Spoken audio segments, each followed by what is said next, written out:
I look so extra, Jesus. You do. Hi, everyone. Welcome back to another live stream. And today I am sandwiched between two lovely people. I'm so happy they're both here. And actually, we were just saying before we went live that I haven't seen both of them for a while. And just to add, just a little extra to this, along with Tatiana looking very, very extra, Justin is wearing a scarf to coordinate with her. So we've tried to work that out tonight. So anyway, as many of you know, I'm Heidi from costumeco, what we're going to do, we're just going to go around and get everyone to introduce yourselves. So let's, Tatiana, why don't we start with you? Tell us what you've been up to. Well, hi! Once again, it's been a while. I'll be missing. So I'm Tatiana Melendez. I am an actress, singer, amateur costume designer, more of a costume enthusiast than anything else.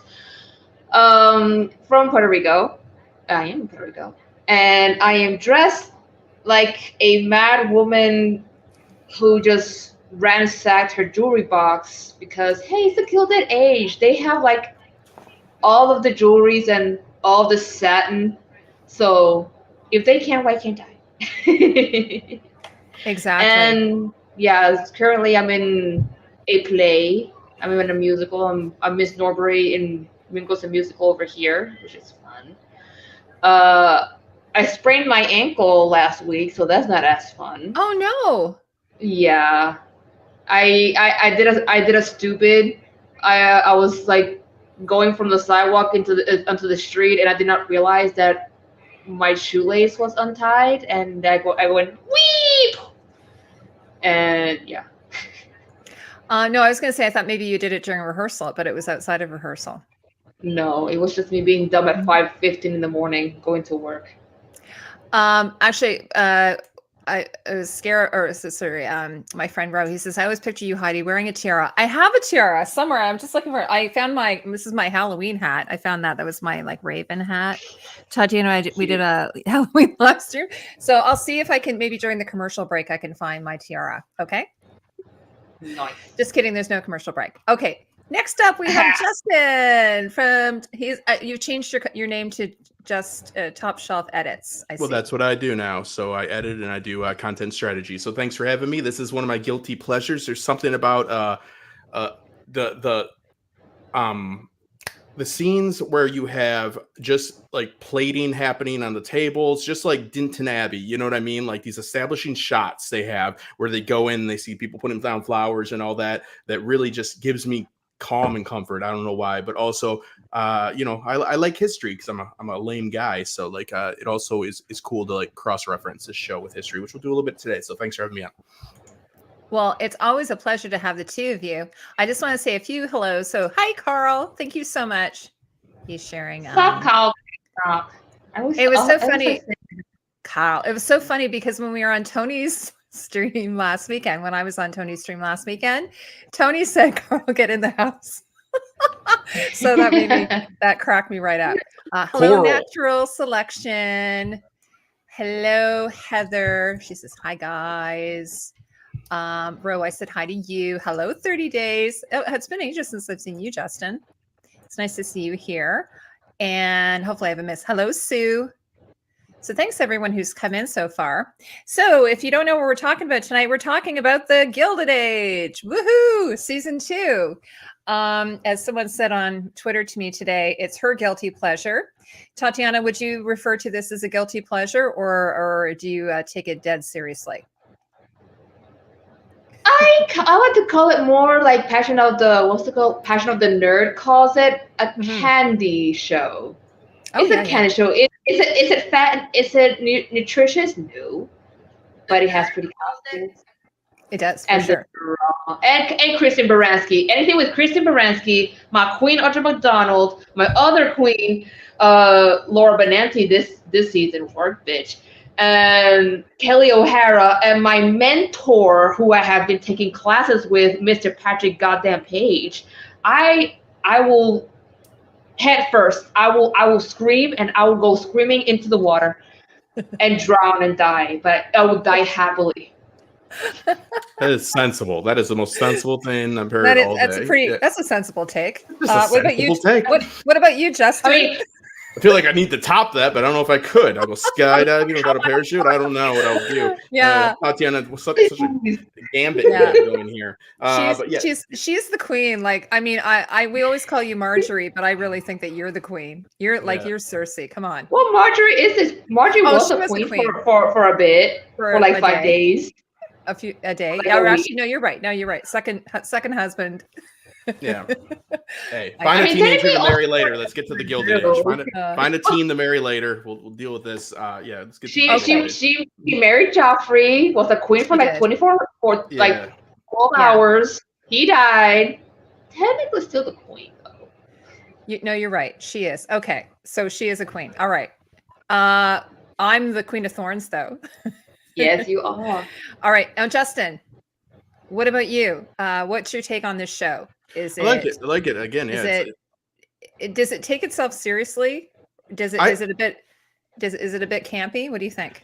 I think it is a bit campy, but I think it's a bit campy. The depiction of a high society here in general took itself a little bit campy in real life, if that makes sense. And like I'll get into my little Jay Gold, who Mr. Russell is based off of, little mini biography when we get to it. But I think that they are taking some real issues. It's not just like old money and new money. Civil rights, we're seeing the movement progress, and now we're seeing the labor unions as well, meaning workers' rights progress. So this is the Gilded Age. Like I said, it's not the Russell story, and I think they've taken some interesting twists, especially like we'll get to Mr. Russell not being shown in the best light, because if he is a depiction of Jay Gold once said I could pay half of the working men to kill the other half, but also was a family man, and is viewed in many different lights these days for what has come to light about his philanthropy and stuff like that. But he definitely was a family man. So I think it's a very interesting thing. We're dealing with this stuff still today. These robber barons, meaning new money, this isn't new for them. The Medici were the same thing. Back in the day, the Medici, they were not supposed to have the power they had. There was still nobility in Italy, in Florence. They said, oh, you guys were sheep farmers, but they had all the money. Now we have tech giants, right? That have new money. There are still what would be considered robber barons or new money, and there's still class division today. So it's very relevant. Yeah, sorry, go ahead. Before you do, Tatiana, I'm just going to say hello, cool gamer. I like that name. And hello, Linda. Thank you so much for coming. Okay, sorry, go ahead, Tatiana. So one of the things that I kind of like more in this season than the previous season is that there's just a stronger juxtaposition between the classes. Like you see Peggy's story and like her tragedy with her son. Meanwhile, Mrs. Astor is having this bitch fit over the opera. Like literally the first season, I was like, when they're going head to head over like the Academy of Music versus the Met, which I am an opera fan. I have gone to the Met and I love it. But seeing the battle all intense and all the machinations and shit, I'm like that meme from the Kardashians. Kim, people are dying. That's me. That's all. And honestly, I know people don't generally like. That being said, people don't generally like Mrs. Russell because she can be a bitch. But glad she said it. You got to respect the hustle. The hustle of Mrs. Russell. Basically, the hustle of Mrs. Russell. Like they say that what's the Kardashian mom's name? Kris Jenner. Yeah, Kris Jenner. Yes. They say Kris Jenner works hard, Mrs. Russell works harder. Yeah. She does. She had almost kind of a bit of a meltdown in this episode where she's sort of showed that, like, who's got my back? Yeah, I've got everyone else's. I mean, it does make sense, and like she just found out from rags to riches discount store Cinderella that she tried to have a thing with her husband. Her husband didn't do anything, but like he also didn't say anything. That's interesting. On that. Okay, I just have two things I have to say. One is, yes, this is Ludo. I got my kids and I watched. Isn't he just the cutest? We watched Labyrinth this summer with the kids, so I did buy that, and he is in my set. Is that David Bowie? Yes. Ludo. Yeah, I saw that. And you know what? Like, they say it's so true about, that Google's listening to you or what have you, or Alexa, because we just watched the movie and then this showed up to me and I'm like, I have to have that. Like, it's just the cutest thing. The other thing is, Justin, thank you so much. Justin's commenting on my new set. And Justin actually helped me. This is Justin from 30 Days, Justin. Yeah, I was like, well, I did not compliment you. Because I was having a problem with my on-air sign. It was so overblown. So he recommended a dimmer, and that's what we got. So you got a diffuser, or it's like you can turn it down, so it's not as bright. So thanks so much, Justin, from 30 Day Reviews. So anyway, that's has nothing to do with the Gilded Age, but it's been a while since we've all been together. So okay. Also, a friend of mine is worked as an extra for this season, so I'm just waiting to see her. That's very cool. Is it a girl? Yeah, my friend of mine, Portia Bacchus, she's in New York. We met in my master's. She was my classmate. So has she seen herself at all in any of the episodes? I mean, I haven't seen her. Okay. Maybe she comes in the later episodes. I would hope so. Or just watch series been made by the same production company, because just labor unions, when we get on the topic later, have been duplicating people, extras. They scan them and then you'll show up in a bunch of different movies and films. They put an end to that. Mm-hmm. So yeah, that they were doing that. That was part of the strike right there. When we get to it. Okay, so what should we do? So we were saying that I think what we'll do is we'll go around by character, and so we're 4 episodes in. It's like the mid-season, which is always a good place to sort of talk and see where we're going. So did everyone see the last episode? Tatiana, did you see? Oh, I did. You did. Okay. I prepared. So. All right. So why don't we start with, do we want to talk about Bertha and George Russell? Do we want to start with them? Like, Justin, like, you can talk about the whole thing about the unions, but we can talk about maybe her feeling of betrayal at George for I call that a lie by omission, he didn't technically lie to her. What I personally suspect is he thought, if I say something to her, she'll probably lose it. She'll probably. And so why don't I just, I won't. Now, he said he was thinking he was going to give Ada, what's her name, a second chance. The lady maid, Mrs. Turner. Yeah. Enid. Miss Turner. Miss Turner turned Miss Stapleton. Mm-hmm. Tom Turnington. I have, we can get into it, but I have her origin right here. Based off of, the Cinderella thing was spot on, Tatiana. Oh, Linda said she was an extra in the Marvelous Mrs. Maisel. Well, Linda, I guess you must live. You said you're in. Where do you say you live? California. She's in Connecticut, but did they shoot parts of it in Connecticut? Probably the New York stuff. Mrs. Winter in New York. Well, they did upstate New York, so yeah. What's it called? The something where they used to. Winter. You know what I just realized?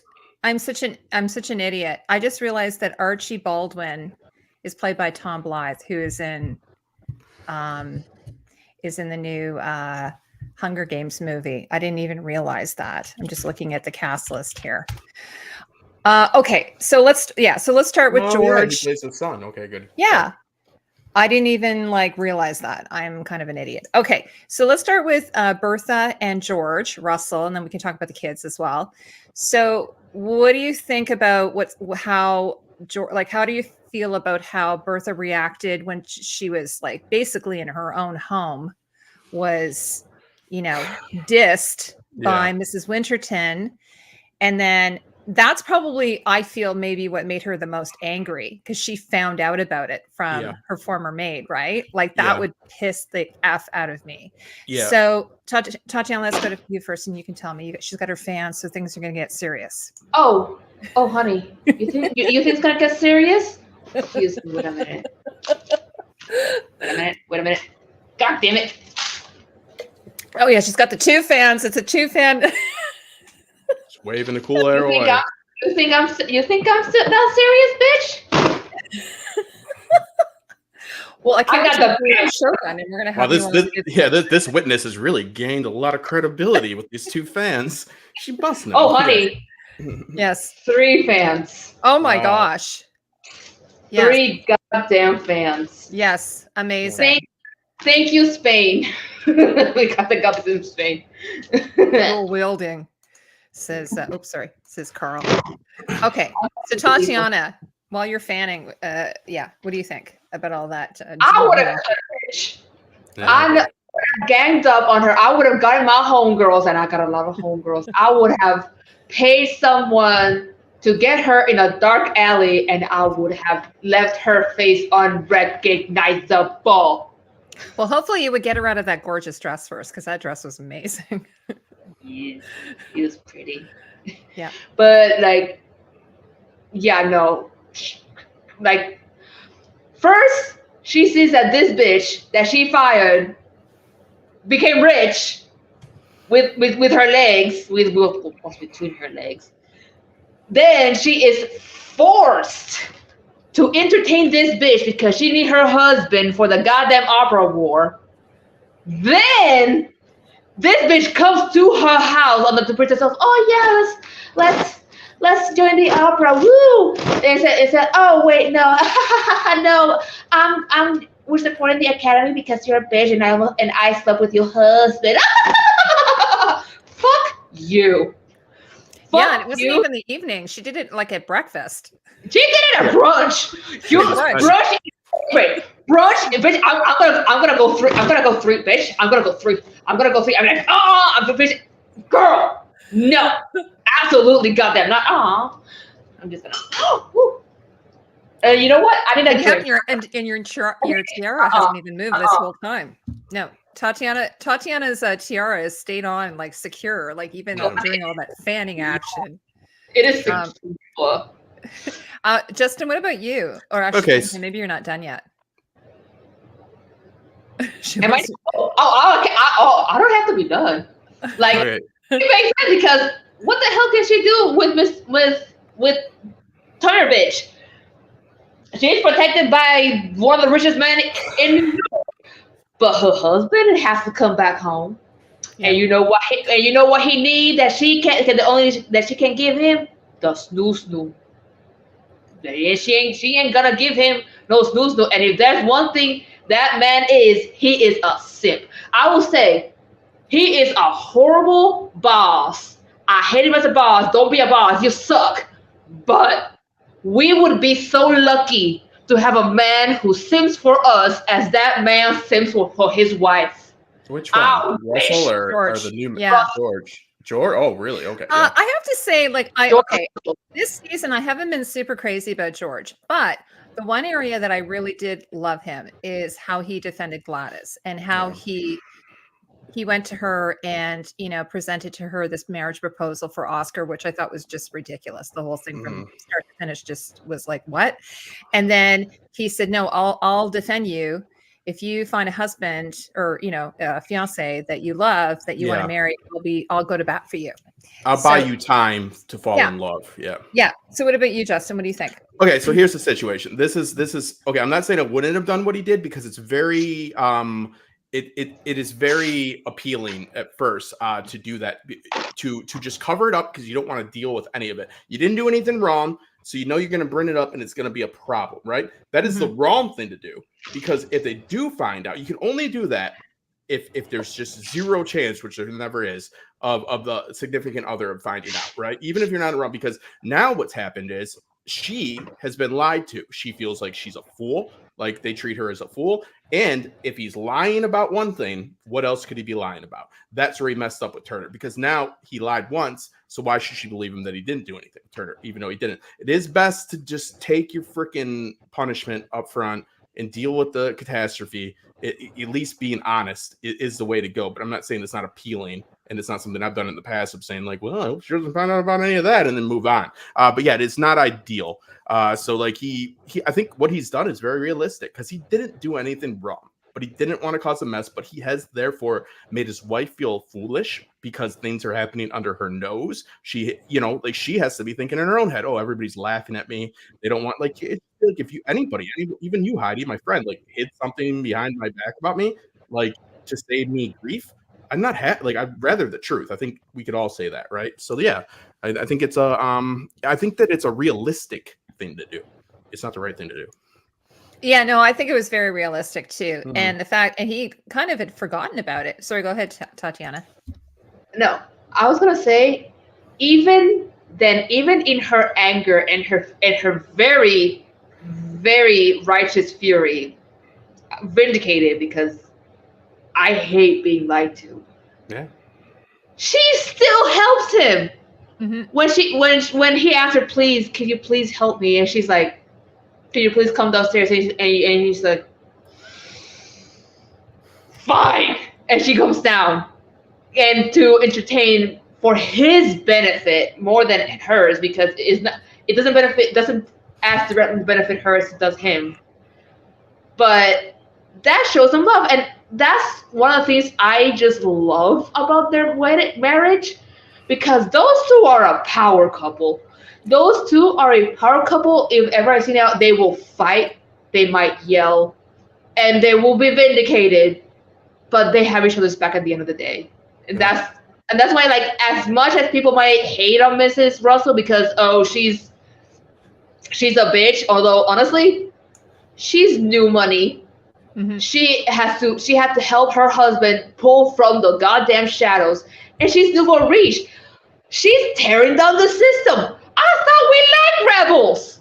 Rebels in the upper class, sure, but like, girl, I like, as much as I love me some as much as I love me my dame Christine Baranski. I know she's American. There's no dames, but for me, she's a dame. As much as I love my Kelly O'Hara Songbird, they're old money. Someone has to destroy the foundations of old society. Otherwise, what? How can we make me get up in the world? Hi, O-Town Girl. O-Town Girl says some of the dresses in the show have been jaw-dropping gorgeous. None of Turner's Mrs. Winterland's something dresses did anything for me that I recall. I actually loved them. I thought they were really, really gorgeous. I loved them because they were extra in the way that Mrs. Russell's are extra, but in a different way. Because she is the new money to Mrs. Russell. So I think that Tatiana touched on something with the new money thing, and I'll just take the opportunity to jump into Gold here. So Gold is an interest. Okay, so Mr. Russell is based off of Jay Gold. Okay, but Jay Gold is a man that grew up with an alcoholic father that was abusive to both him and his siblings and his mother.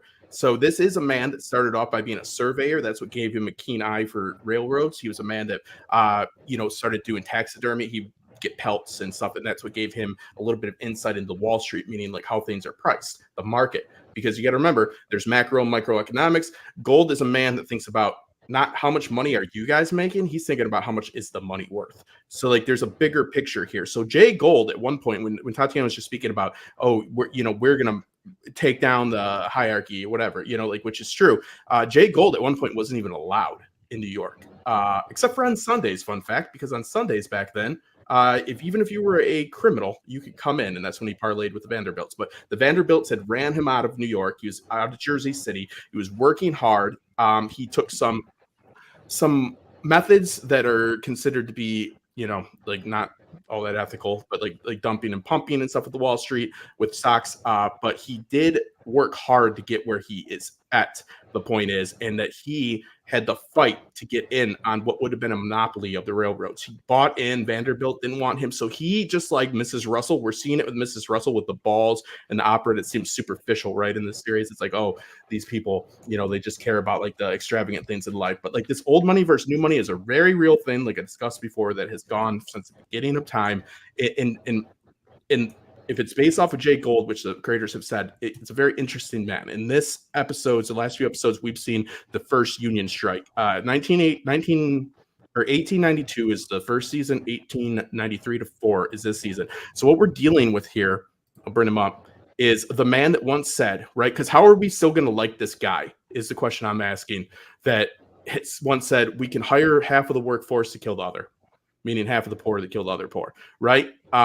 I'm going to propose to you, we're going to like him in the same way that you like Tony Soprano, the same way that you like any gangster that's on TV. He's still a good family man. He was known since he grew up the way he did as very much so caring about his wife and his family. Now, the kids are somewhat kind of split. The daughter is a Vanderbilt inspiration. They can get into that later. But the point is, he wanted the best for his family. So this is a realistic depiction of a man that was playing a different card game than any of the average guy, but came, you know, from nothing. So when we deal with these unions and these strikes, I've seen some people say, oh, you know, Mr. Russell's going to probably have well, I see where you're coming from, Mr. Average Working Man.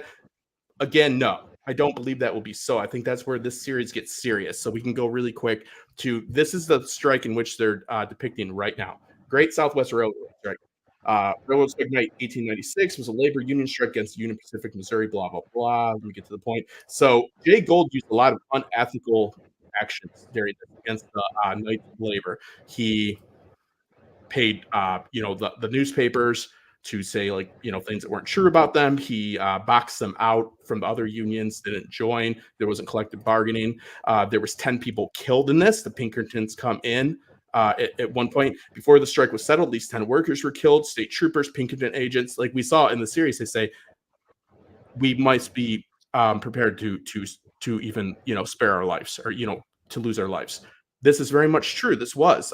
So Gould breaks the unions. We're about to see if they stay true to it. Gould breaking the unions, meaning like, not like, oh, I think you guys should get what you want. No, no, no. That's not how he thinks, because he's playing a card game with Vanderbilt. He's playing a card game with Rockefeller.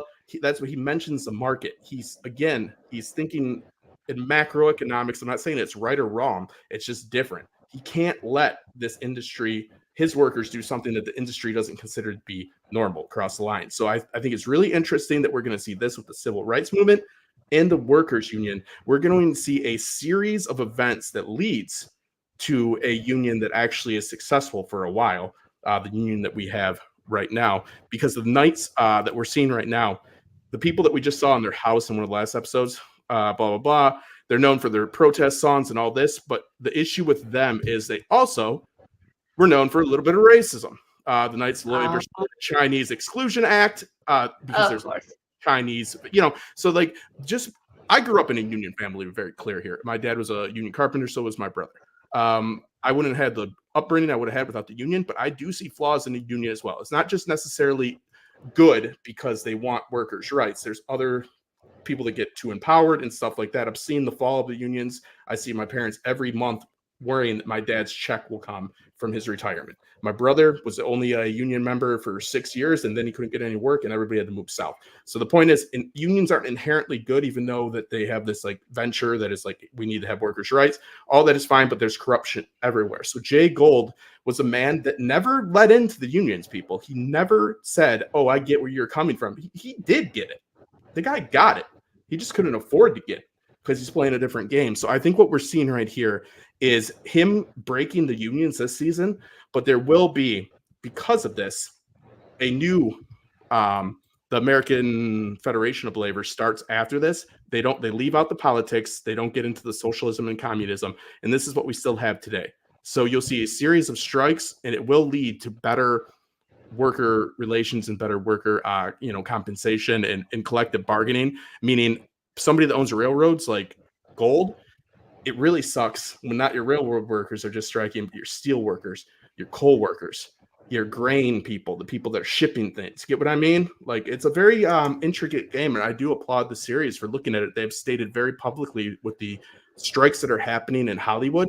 It's always good. We might look at those people and say, oh, they're actors. What is Tom Cruise? It's not about Tom Cruise. It's about the person that's just a SAG member that's getting like minimum pay and is working their ass off for 14 hours a day in this wretched heat out there, and they're not getting anything. So like those unions in those labor strikes, they actually show something for the rest of us that we usually don't see, because a lot of times when there's strikes, we don't see a direct consequence of it. With the movie, like the SAG actors and the Writers Guild, what did we see? We saw shows that we love to talk about, right, Heidi? Right, Tatiana?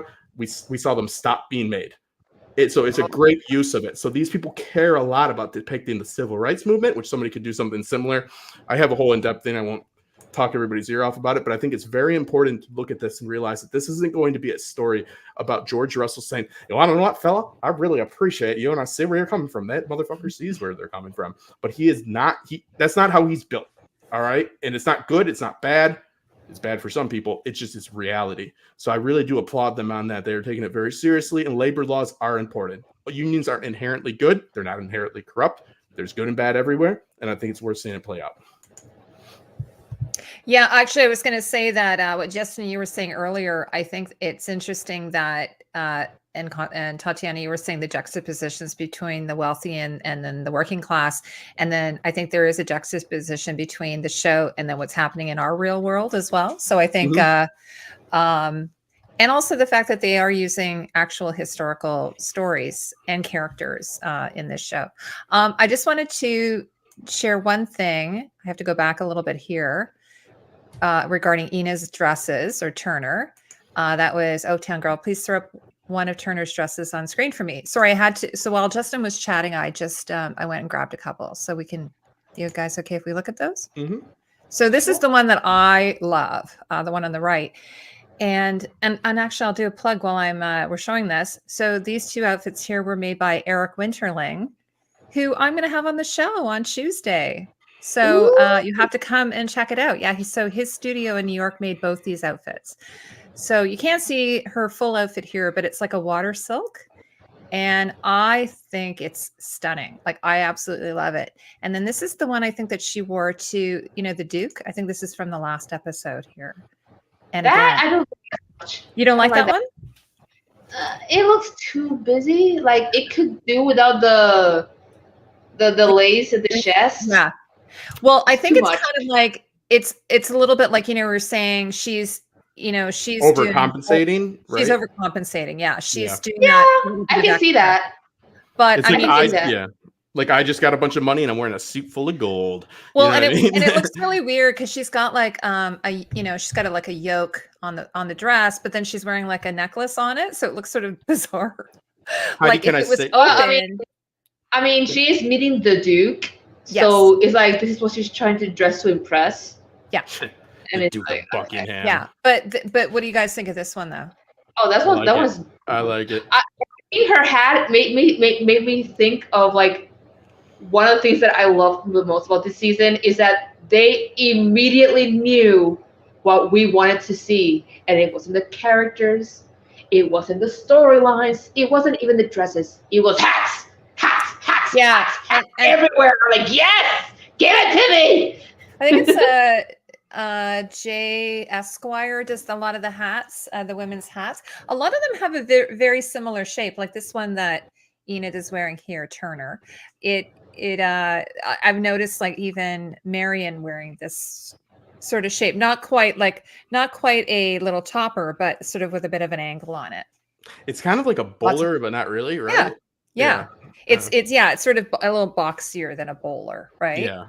And actually, Justin from 30 Days was saying that the show is more soap opera-ish than like say Peaky Blinders. Yeah, I would say so. But hey, let me counter that. So as you can tell from my hat, I love the fucking Peaky Blinders. All right, yeah. I've done a bunch of breakdowns on them. The Peaky Blinders, who I love, Michael Knight, who made it. He got history so wrong. He managed to make them a part of so many historical platoons and like with the World War One. Like, he managed to put them all in like a scenario which they could never be together, and he messed that up historically a lot. So the Gilded Age actually is following history a lot more, but of course it's not like cutting people's throats and shooting people in the head, But at the beginning of season, the first season of Peaky Blinders is let's get a racing pitch, meaning like let's run some gambling. The fifth season, it suffers from every show's problem of this rapid escalation of Sons of Anarchy. We're going to sell guns. Last season, we're with the CIA, like starting to like get rid of like some big under thing. Like Peaky Blinders, first season, we just needed legal pitch. Last season, he's like messing with Churchill and stuff. Get what I mean? It's trying to stop World War II. So it's rapid escalation. So it's a different taste. It's different touch. It's more raw than Downton Abbey, which I also like. Yeah. Actually, what I wanted to bring up is that 30 Days was saying, and I think that this doesn't get appreciated as much, but the men's suits I mean, the dresses get all of the attention, right? But the men's suits in this show are amazing. Like the tailoring. I love Nathan. Nathan Lane. Yes. I mean, Nathan Lane always and forever, drama queen bitch. But like his suits are so good. Oh, and Oscars. That's how you know they're gay. And Oscar, back to the hats. The men all have so George Russell always wears a silk top hat. That's sort of his signature, like the Jay Goulds, like the Vanderbilts. Whereas Oscar has a very unusual shape to his hat. I don't even know really what it's called. Like I would probably have called it a Homburg, but it's slightly different than that. It's like a gambler's hat. Yeah, but and then when they brought in, actually, I don't have a picture of it, but when they brought in Oscar Wilde, I found a picture of Oscar Wilde that looked just like that jacket that he wore. So it's a little bit more like my son today says to me, like we went shopping for suits and he said, who invented the tie? Like what a ridiculous thing that thing is. Hey, I like it. And I said, well, originally men wore cravats and they were like, who came up with that? And I said, I don't know, Beau Brummel or something. Like, it was some fashion trendsetters of the time came up with it. There might be a proper name for who came up with it, but it has evolved. And it's pretty shocking how long the tie has been around. But, so George is always wearing a cravat but yeah, I would say Oscar. I think Oscar is definitely the, there it is. Yeah. Look at it's totally a Western. It's crazy. Yeah. That's like the New York cowboy hat. And I'm like, yeah, no, he looks like he needs a lasso or something there. I just play Red Dead Redemption, and I know it's not period accurate, and they call it more of a gambler's hat. I know that's probably not the correct term, right? Yeah, that's what he's about to blow on Wild Wild West. As in the movie, it's kind of a Homburg. Like a Homburg has a curved brim, and then it has a dent in the center. But it's a little bit more like this. Like it's a little. There probably is a proper name for it. It kind of has a shape like that. All I can think about Heidi and Tatiana, to be honest with you, is all these men with full heads of hair always wearing a hat. Like it's like I wish I didn't have to wear a hat. Like you guys, like you bastards. But Oscar is an interesting character, and I think that there's an interesting distinction when we get into his story thread of how the old money operates, meaning like it follows the status quo of what they're supposed to do, and how Oscar obviously, unfortunately, is going to be closeted in this time, no matter what it seems. But like, he is a good guy, right? Like, he's not the scheming guy. I don't think. Like, I think that he is a good companion, even if it's not sexually. It's a good companion. It's not good for him. I wish. Listen, everybody, I'll just get out of the way. I wish he could just marry a guy and be happy. But that doesn't seem to be the plight that he's in right now. So I think that you think he's a good man. I think that he really helps the Russells. I think that he's very much so got a good soul and just wants other people to be happy because he can't be happy. And I do like his relationship with his supposed intended. Yeah. Miss Beaton, I think they seem more like it seems like a better match than him and Gladys. Yeah, and honestly, she gives me the type of idea. This probably might be wrong, but if it's ever revealed to her his actual sexuality, she might take some time to process it. I think she will be uncomfortable. I don't think she will be mad. She has to start with that. Of course, shit happens. It can always happen. But sorry, I was cracking up and drink there. One of the things that disappoint me a bit, and this is probably because of his character development, and I'm okay with it, but it's like first season they established, he's gay. Now let's hide the gayness in the second season. You'll never see him with a man ever again. Well, you do. You do, though. You see him in the first episode with his boyfriend. I think they break up because he has to marry. Yeah, and then they go to the bar, though, too. They show the consequences of making people live in shadows, which I think is important, Tatiana. They show that he goes to the bar and he's looking for a companion after he breaks up. I'm sorry to interrupt, but I think it's very important to distinguish this. They actually are making an effort because they're showing him living. You're making people do stuff in shadows. It's never good. You know what I mean? Like he then goes to the bar and he finds himself in a fight because then people prey on people like that. He's very vulnerable because he can't live overtly. So I mean, I'm sorry, I just disagree with that they are. I think they're showcasing the downfalls. Even if he lives in private, they're showing that he can't really live like that. You know, he's getting older, he's getting in bar fights, people are jumping him, right? You know, like maybe that works when you're 19.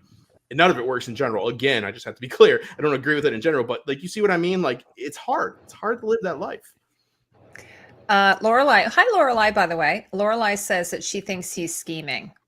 He always seems like he's scheming because he's doing something that seems not authentic because he maybe it's because of the twirly whirly what. Well, yeah, that doesn't help. And he's always played a scheming guy in like every other show as well. But I think he's a kind man. He's a kind man. I feel kindness off him. I think a good juxtaposition is the Russell son and him. How is the Russell son's acting this season with his lover that is sexy and older and he's having fun? And Laura Benanti, Queen. Oh, yeah, so like we see like the recklessness. We do see a little bit of like truth because there's always truth in these stigmas, right? Like to a point. Like there's not full truth to be clear, but there's always like when people say something about something, there's always something true to it. Like look at how the new money is being a little bit reckless. Let's look at it. Look at how Oscar lives opposed to how the Russell son lives, right? I'm not saying one's right or wrong, but there is some truth to his reckless behavior. Because of course not 30 days. His dad was a reckless man. His dad was a calculated man, but his dad took risks. So he does too. Yeah. Oscar, unfortunately, grows up in this family that is set in its way. And so that's why is he was he in Downton Abbey as well? No. He was in Da Vinci Demons, where he plays like the Pope's like nephew, Pope Sixtus, and he like keeps trying to kill Leonardo da Vinci. So like people have seen that. Yeah, well, he's got black hair, and you probably get a little bit stereotyped. And he's Weasley. He's a Weasley guy. Yeah, he's lanky. Yeah, lanky. Nobody trusts those lanky Weasley fellas. Like that. But so historically speaking, what options would a gay in the closet man have? The options what options would he like? So his ex-boyfriend saying basically he's not going to marry, he will just keep it private. So you could marry. Someone called it a lavender marriage. It could be. I mean, I would love it if she was a lesbian and they just have a gay wedding and the open marriage. Is like yes. Yeah, I mean, or scandal, but yes. Or you could dupe an innocent young woman like Gladys, which that's why I was dead set against that, because that's what he'd be doing. He'd be duping her. And I've seen, like, for instance, I brought this up in Tony's live stream. So, when Marjorie married, what's his name? Common. Who? Marjorie Tyrell? Marjorie Tyrell, when she married. Common? Or no, not Tommen. No, the first one. Oh yeah, Baratheon. Yeah. Oh my god. When she married him. No, not Oscar Baratheon. That'd be a great name. No. Sorry, no. Her first husband, who gets killed by the shadow. When she marries him, Renly, yes. She's like, okay, we have to have an heir. Like, she knows, though. She's fully involved. So get the seed in my belly type of deal. You could you could do that. You could be like, your partner knows you're gay, but okay, for the sake of us having an offspring, we're gonna do that. Because they did something like that in Upstairs Downstairs. I think in the end she ended up in Upstairs Downstairs, they had a sexless marriage. So what they did is they brought in a family friend or something to get her pregnant. And then they lived sort of like, they lived their lives sort of slightly separate. Well, they did the other part of marriage, which is what? A nurse. Like, there is very much so benefits to this situation, too. You get married for lust. Todd Baratheon.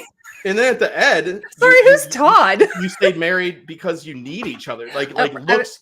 No, Renly. That's right, Renly. Yeah. But not Todd. With Oscar, the perfect situation would be a highborn girl that was in love with a lowerborn, like old or new money guy. That would be the perfect like arrangement, because he does seem like a good companion. There's other parts of marriage than the lust. I think all of you would agree. I'm not married for a reason, but lust wears off, I think, quite quick for most marriages. Oh, but speak for yourself, Justin. Whatever. I've seen a lot of unhappy married people. I've been married for almost 20 years. I'm not saying anything about that. No, I'm totally kidding. In general, that it seems like there's not a lot of happy married people that I know. So no, it does wane. It does wane. Yeah. So what is left after that? Companionship on it. Yeah, of course. right? Mhm. And Oscar, And seems that's like what a good thing. Oscar was offering. Yeah, Yes. But yeah. still, don't you think that that's robbing her? It's It robbing is. her of her, you know, her potential sexuality. It's robbing her of being a mom, you know, and Being, having someone well, she to love. she could be. I mean, she could be a mom, but it's not gonna be the same. Yeah. Because It would he be, might do that deed, but like they would use he will it just like a turkey baster, like a turkey. How would they? yes. I don't know. I honestly, I have no understanding of how they would have done it. So if anyone in the chat knows, as Live back Town and think Girl, of England. Town Girl says, bring in this dead. It's not ideal, yeah. I mean, but nobody's being married for the right reasons. Nobody has companionship for the right reasons in this show, to be fair. I mean, it's extra difficult for Oscar, but it's not, it's not ideal. Yeah. Okay, so we've kind of covered Oscar.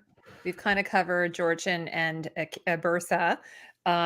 Did we want to discuss what's going on with Ada and her paramour?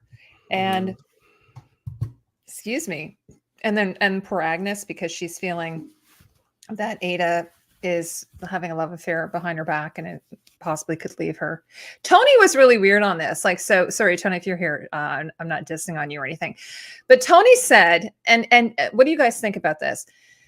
Tony Teflon feels that Agnes has been basically taking care of her sister for all of these years and has been, you know, looked after all of her needs for all these years. So it would be a stab in the back for Ada to then, you know, meet someone, fall in love, and marry them. There's we lost Tatiana. Okay, hopefully she comes back. So what do you think of that idea? There's truth to that idea. Okay. And Tony is speaking truth there because there is a social contract of sorts. Again, there is what, and some of you might like it, some of you won't. I don't really care. There is what is right to do, like philosophically, ideally, and then there's what is practical to do. I don't know exactly the situation with Ada and like why, but I know that Agnes was, you know, Ada's the one that's getting married, right? I get confused with these two. Agnes was the one that was married. But and Ada's the one that has Rhijn, and then Ada's the one who never married because she said she was very shy. Okay, so Agnes has dedicated her life, so that's like her life mission and all that. That is on her, and at the end of the day, everybody has a right to happiness, I think. Like, but I don't think Tony's out of line with what he's saying because realistically, there is a feeling of betrayal, like which she is voicing. Like, so it comes down to what you think is, like, are you really that selfless that you're going to be like happy that this person is leaving? Because like I spoke about before, funny joke in the chat, by the way. What's her name? Natural selection. That she sacrificed her relationships for Ada or not. I'm not really clear on that, but she did make a dedication fiscally and personally to her. So there are also, when I say I'm not married for a reason, I don't believe in that type of relationship. It seems to be quite forced and it doesn't really work out. So I do believe that there is a social contract at stake here. And I don't think that you are, Tony, are wrong in your stance. I think you're both right. And guess what? That's called a dilemma. You know what I mean? That's what life is. So yeah, I agree. Yeah. Well, it makes a relationship between sisters transactional then. Like, you know, I'm kind of like, you know, as someone who, like, I work for my sister. So she could say, I owe everything to her because she pays me, let's say. So let's say if I decided one day I'm not going to work for you anymore, I'm leaving, I'm going to start my a YouTube channel and I'm going to do that full time. I would like to think that my sister would be like, I'm really happy for you. Like, you know, now it is a different period though, but you know, it stays the same. The issue stays Agnes the same. is kind of mean to Ada though. She like, is. Do you hear how she ridicules her about her embroidery? Like, fuck off, Agnes. Like, leave her alone. She's embroidering. And it's almost like she is trying to consciously keep Ada down, right? To avoid. And I feel like there's a little bit of abuse going on there. I think there's emotional abuse going on. Tatiana, we're talking about the relationship between Ada and Agnes and how Agnes is feeling kind of betrayed at the idea that Ada might, you know, leave her and marry the preacher, the minister. It's empathy, right? Like storytelling is all about empathy. Do we agree with Agnes but do we? Goddamn not. No, we don't. But we understand why she would feel that way, right? You understand why she would feel that way, because put yourself in the shoes. Yeah. Yeah. So Agnes, Oh my god! Agnes is not shown in any good light. He hasn't seen the show, but he's dropping truth bombs.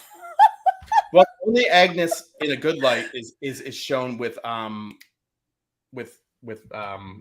I always now I'm forgetting her character's name, but she hires her as a secretary. Marion? Oh, Peggy? Peggy, yes. Yeah. Peggy. Which, by the way, I don't think that would ever happen. I don't think so either. I think it's a little bit of a stretch because of the way they portrayed her. For some reason, that's like the only thing that she's like all like evolved about. You know what I mean? Yeah, I know. She's like she's against, like, she's dead set against the new opera house, but she's fine having a black woman coming into her home and working for her. Like the priest is coming over for lunch. I don't on it without announcing. Yeah, the priest is coming chowder. For lunch. Let me have my African American. Yeah. She's fine having a woman of color coming and working in her home. Like that just doesn't work for me. What do you think, Tatiana? Go ahead. Well, I think as long as she is a worker, because there has been like house slaves. We're not gonna get into that. Yeah. I know the fact and black people have historically been depicted in media as servants, helpers, assistants, basically working people to the white man's. I hate getting into this. To the white man's employer. Let us say that. So it's not, at least to me, it's not beyond the realm of possibility that she's totally fine with having a black assistant. Yeah, but she is in a serving role. But because as long as, she doesn't see that Peggy married the rich old white guy and is suddenly among the upper crust, and she's like, what? Then she's gonna scream. Okay. That makes sense. So, so you believe as that long as Peggy knows her place, and and she still is. She's eating with the servants and all that. Yeah, so she does. Yeah. She does have to protect her, like with the servant, but that's just like how you'd be like congenial with your staff. So, like, I get it. Yeah, there is. Yeah, it's like, and besides, I think she protects her not because she's like a black woman and fight the power. It's more like, she does great work. I don't want to lose her. She's a great assistant. So fuck off, old white bitch. Yeah, it's also possible too for people, and I know it sounds awful, but like for her to like really like be in support of Peggy, but still hold on to her racism, like for social reasons, right? Like, but like still like it's inside her mind, she does like the person, but like overtly, she's still this like racist, bigoted person that's like with the new money, old money, and like she's like all about like keeping people out. So like I do believe that cowards live that way, and cowards do exist. I think she does. To put it even simpler, like Peggy doesn't have to marry a rich old white guy for her to go banana pants. If she had seen Peggy in her church on Easter Sunday, she would have blown a gasket. Okay, that's proportionate. Then I agree with you on that. Yeah. That makes sense to me. And what type of priest did it, by the way? I mean, he can't be Catholic. What is he? No, he's Anglican. He's a reverend, right? Yeah, he's a minister. Yeah, I'm pretty sure he's Anglican or like, Protestant. I think they're Protestant. Yeah. So, what does Linda say? Good point. Agnes is most comfortable with everyone in their place. Yeah, Ada, Peggy, the staff, etc. And she didn't like the fact that the staff were sort of dictating who she could have in her employment. She likes to run everything, right? She likes to be in charge, even with her own sister. Which is smart. I mean, like you can't have the staff dictate. Like you have to have, and Marion too, if you want to get onto her with her, she doesn't like the fact that she's teaching. Yes. You know what I mean? Mm-hmm. Well, I was going to say also, like Marion, speaking of Marion, like Marion's like, so her aunts are the older generation. Let's say they're How is that relationship? Can you break it down for me? How is she related? I'm sorry. She's a niece. They're her aunts. Mothers so or brother? Their brother's daughter, and then he died. Sorry. So like they're like the boomers, and then Marion's like the millennial, I suppose. The cool cat going into watercolors. So Marion, for instance, she goes out and has lunch with Peggy. Yeah. In a restaurant. Whereas I'm pretty dead sure that Agnes would never do that. I don't think Agnes would eat in a restaurant. I was actually surprised that there was a restaurant that served people of color, like in New York City, so together with white people. I was actually kind of surprised at that in the 1800s. I don't think Agnes would even go. Restaurants were viewed as lower. Like, you're right. She probably wouldn't even go to a restaurant. Restaurant. Yeah, it was funny. Where was it? We were watching. Oh, I know. Sorry, we were watching this show last night. It's about turkeys who were trying to get Thanksgiving. They were trying to get turkeys off the table at Thanksgiving, so they travel back in time, and they're trying to explain to these other turkeys what they're trying to do, and then they're explaining like about restaurants, and like they're like the other turkeys. Never mind. It's like a Terminator turkey situation. It's like it was a meme, and my kids were like, "We have to watch this Thanksgiving show." And anyway, I never heard of it, but yeah. So all the turkeys are like, "What's a restaurant? What's a menu?" They didn't know because it was like back in the 1600s or something. Well, that sounds good. Yeah, compared to what I've seen, I watched a guy. It was actually pretty funny. There's this like really popular thing for like high school kids right now, where it's a YouTube channel where a guy's head comes out of a toilet, he talks, and it's a bunch of television sets walking around the streets, and it's insane. But it's very popular. Lorelai says, I'm fairly certain they put Peggy in with the old money to give their side some reason for the audience to like them. That's a really interesting thing, point. And also like Tony was, we were chatting about this. Peggy is her family are actually fairly affluent. Mm-hmm. In terms of African-American families. Like when she gets those old shoes from, what's her name? Yeah. Well, I was even noticing, I don't know, Tatiana, did you do any of this? I was like, Peggy had a different outfit for every scene. And I was like, how many outfits does Peggy have? Like I was looking at how many outfits Bertha had, and she's never worn the same outfit twice. And I was reading that a woman of affluence during that period could have up to, 24 dresses. And then they say if they wore something to a ball, they would wear it maybe no more than 2 times. And then they would sell it or get rid of it, what have you.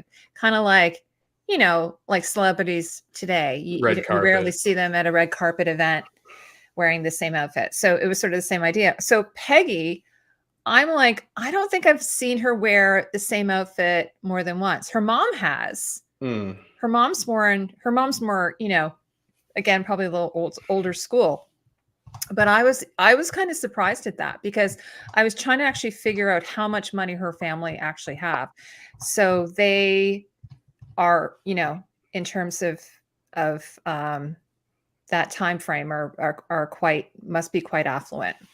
Yeah. I'm wondering if that puts a different spin on it as well, as opposed to Peggy, being from a different class. She definitely is from a different class. And we made sure in the recent episodes to distinguish that she's also with an African-American community, like within a different class, that she was never a slave. Her father, I don't believe, was a slave either. That's true. So there's separation there. So she kind of has a fanciful outlook on things according to her boss and so forth. But yeah, Larry Russell, he owns a pharmacy, I believe, like a drugstore. So yeah, they seem to be quite well off. They're just, of course, if the Russells can't get into the community, you know what I mean? Like, so who knows if you measure, I'm sure there's a difference in wealth, but they seem fine enough to be buying their own clothes. They don't natural. I don't know a lot about American history in that sense. So because I'm from Canada, it's different up here.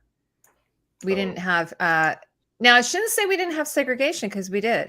There's no racism in Canada. Everybody heard it from Heidi first. We're just as racist, but no, but it wasn't to the same extent. Yeah, as it was in the States. I mean, didn't you have the residential schools? No, I mean regarding. Okay. Oh no, that's a whole other thing. Oh no, totally, we did. No, I'm talking about African Americans as she falls off her chair. Yes. Yeah, That is let a us look horrible into blight. this Canadian history of yours. Yeah, And find but all the dark secrets. yeah, it was funny because today we were at the Bay, which is the oldest company, one of the oldest companies in North America, still in existence. I think it is one of the oldest companies. And so while we were standing in line, I said to my kids, "Oh, you know how they became really famous? They used to give blankets to Native Americans with smallpox. That's what they did." So, and my son said, "Sorry, they did that on purpose?" I'm like, "Oh yeah, yeah." So yeah, that's Canada. What a coincidence that they just all had smallpox. But natural selection does say Peggy's mom was in the slave, but Peggy's dad, I couldn't remember. Oh, yet, okay. So it seems Thank like he you. was. Yeah. It's a good thing we have you guys here to help us. For better or worse. Hey, so do you mind if we take a little? Oh, sorry. Go ahead, Tatiana. Oh, I was gonna say about Agnes. Yes. Well, not really an effort, in a half-hearted sort of kind of effort to paint her in a not so bad light because, well, it's Kristen Baranski and she's my queen. We also have to remember that she was abused by her husband. Mm-hmm. She's an abuse victim. She is a victim of domestic violence, and it is not far from the imagination that her only solace was her sister. And now that she's leaving, she might be afraid of losing that. Oh, that's a very good point. Living with her regrets and her... She probably has some PTSD. Yeah. There's no question. Empathy is that the way doesn't it works. excuse her bitchiness. It don't, but it explains it. Mm-hmm. Yes, it does. It's empathy. We understand she feels the way she feels. We don't agree with the way she feels. We don't think that it's the overall right thing to do, but there's no doubt. I mean, everybody, we're pretty selfish people. Like, no matter what, like you care about yourself. So like that would hurt. You know what I mean? And she does obviously make actions. It seems like she's always trying to drive Ada down. She does. It's clear. You know what I mean? Mm-hmm. All that. So I have to say though, okay, I said this last year. I kind of love Agnes, like her character at any rate. One of the things I was telling to Tony when I was on his show is I was having a bit of a hard time rooting for any of the characters. Like, it's funny because Marion is supposed to be, like, if you look at the synopsis for the show, Marion is supposed to be the through line. yeah. And she's supposed to connect everything together and it's supposed to be the main character. And I find her actually kind of a weak character. I don't want to throw anything against Louisa Jacobson, Marion Brooke. I find her kind of a weak character. I don't know if it's the acting or the writing. Whereas Agnes is a really fleshed out character. She's like she's like the Queen of Thorns. She has the best, barbs, the best, quips. She's hilarious. And so even though I don't necessarily root for her, I enjoy her as a character. What do you guys think? That's what's her name's daughter, right? It shows that Peggy is like the self. I think Marion is a self-insert character. Like, you're supposed to put yourself in her shoes and experience this world through her eyes. Yep, audience. That's why she's mainly passive. She's like the Bella of Gilded Age, but like nicer and smarter, and not as obsessed with dumbasses. Well, no, she got over him. But yeah, that's why she's so bland.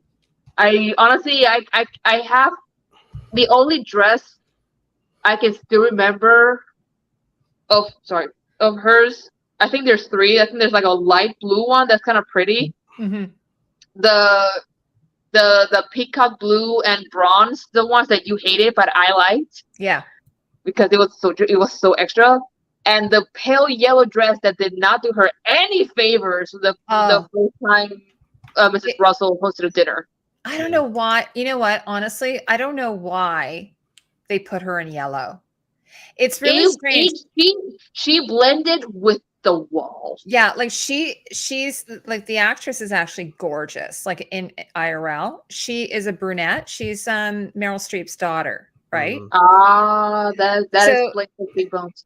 So exactly, she's got the most amazing cheekbones, but she's actually a brunette. But they've put a blonde wig on her, right? And there she is. Yeah, she's just absolutely stunning. Oh, she's not that dark. She's, I guess, more like brown. Chocolate. But they've wigged her, and just that yellow dress was just so like, she looks great in blue, and I think blue was the perfect color for her because blue is great for blondes. really. It's good for blondes and it's good for an ingenue. You know, it's sort of like a little bit tropey. It's very Dolores from. Oh, absolutely. But just here for the splendor. Here, I'll show you I've got a few of her dresses here. This is the one I thought. This is the one I thought was really great. Mm-hmm. Oh, that one's beautiful on her. Yeah, and I have it in comparison to this. Yeah, the reference picture. Yeah. So yep. Now this one here is kind of a blue black, but I think it's not bad either. And this is I have it in comparison. I can't remember who this portrait is here on the left. Somebody at a funeral. Yeah, but I don't know. So it's not bad, but I think like when anytime they've had her in blue, like they had her in blue in the poster. She most recently she in the new season 2, she's been wearing blue, and I think that's her best color. But there's a couple of times that they've had her in yellow, and I'm like, oh my God, it's so bad. And I feel a bit terrible saying this because I can't even imagine how hard this show must be to do costumes for. It's massive. Like they're like in the opera, we haven't seen them at the opera yet. Yeah, there she is. I think that's with her. There she is. Yeah. So that one is now that's not so bad because she's outside at least. Yeah. Well, that and well, when it's a paler yellow than her gold hair, because what I hated the most is that it was like almost the exact same color as her blonde hair. Yeah, and like that plus the lighting plus the wall. Yeah, she disappeared. And also, it was ill-fitted. I thought the same. And I feel really bad saying that because it's one of the dresses that Eric made, but.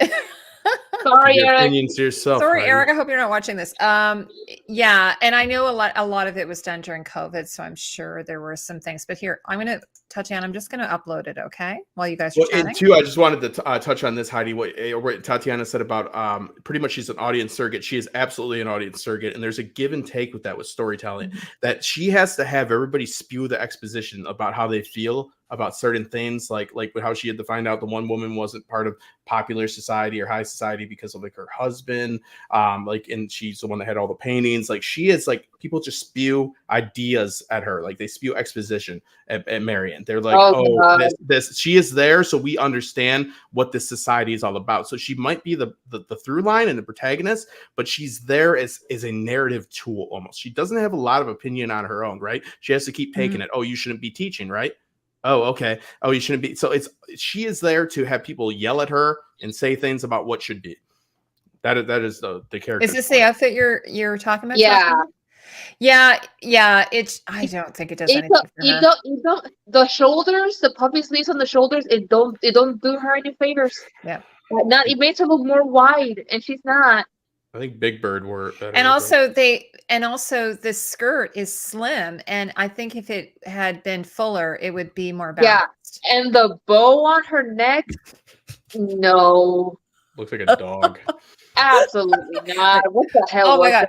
Okay, Eric, please, I hope you're not watching this. Okay. Sorry, Eric. I'm sure you do great work. You just I don't blame you. I blame I blame the showrunners. The showrunners have the final say on anything. Maybe you had like a way better dress, but they say no, you just have to like whip this out at the last second. Yeah. I do not blame you. We only give you credit for the good. There's the problems are not a few yours. pictures I've seen where it's gaping, like where it's actually gaping at the top. But isn't she supposed to be a bit out of step? To be fair to Eric, isn't she supposed to be a bit out of step? She's part of the old, but she's really not. That's not how she was raised. So wouldn't it make sense for her to be a bit out of step? Let's give some. I think it would have been like I know they did a lot of blue. Where it was ill-fitted. They would at least fit it to her body.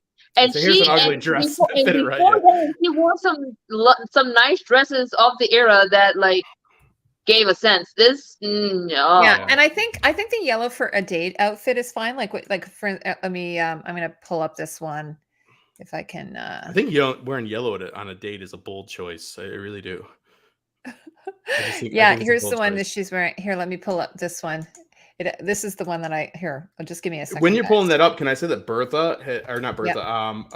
Gladys has looked so much better this season? Because she's a very pretty girl. Oh my God, she looked like a poodle the whole first season. I think that's supposed to be. I think that's supposed to be the idea, right? That her mom has been sort of, keeping her from coming out into society. So the timing's right, and then they can, And no, her outfits, like a couple of them are really, really nice, but yeah, for the most part, I really hated her outfits. So here's the one that she's wearing when this is a day outfit, like outdoors. Hey, that looks good. Yeah, it looks nice because it looks good. It looks the warm tone of the yellow looks good against the contrast of the trees. Mm-hmm. And it doesn't pale. And see, it's a lighter, it's a more Easter pastel yellow, which contrasts lovely with her darker gold hair and the hat. That works. See, I'm not yellow. And also, it just looks really nice with her, with the guy. What's his name? Rake, which is funny. His name is Rake. I'm gonna call him Abe Lincoln. Yeah, he's wearing that. He's wearing sort of like a. I think his name is Rake, which is like a rake is a uses. Tell you what, Heidi ain't got no money, so I ain't interested. All right. Yeah, I know. He actually was kind of a cutie, though. I have to say. Yeah, but he was a scumbag. Like he like how the people view Oscar is how that guy actually acts. Like I don't. Lorelai says she likes the neck bow Tatiana. Yeah. Oh my God, Justin, you are so hilarious. He says, so she likes yellow. It's just an odd choice. It's like it's not. Oh my God! It's like a 101 note for any costume designer, and I'm sure your friend knows this. Thanks, Oaktown. When you're doing a costume, whether for TV, film, or theater, lighting is important. You have to consider the lighting. Do you think because the lighting will reflect on the dress and will make you either look gorgeous or bland as fuck? I think that anytime somebody wears yellow, I look for Easter eggs to hunt. Yes. You know what I mean? Yeah. And I have to say, I think actually this show, they don't do a lot of the color grading like that we see on, Game of Thrones. That's true. So everything's gray and green. It is pretty natural. So in a way, like it's kind of an opportunity for a costume designer to be able to show these colors. Tatiana, actually, we've seen that, like that blue that you're wearing. We've seen that on a couple of characters. Like we've seen that on Ada. It's a beautiful blue. I love it. I like it too. So anyway,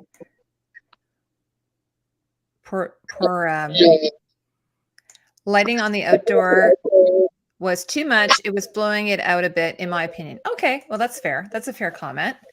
But they're supposed to be meeting in the park and all that type of thing. It's supposed to be like they're meeting secretly. And I thought that it's funny when I remember in my video when I talked about this picture, I said it looked like something out of a musical, like they're going to break out into song at this moment. I could have done. Forever. No, that's wrong show. Yeah. No, that's what it looked like. But okay, so what else should we talk about now? Well, we should talk a little bit about the main. Can we talk about Peggy? Because honestly, Peggy is like my favorite has some of my favorite costumes. Like the Peggy. I just honestly I love Peggy because her costumes have been consistently awesome through both seasons. And in the last episode, when she went to the farm, that she wore this like purple striped dress, I was like, give it to me. I need it. Please.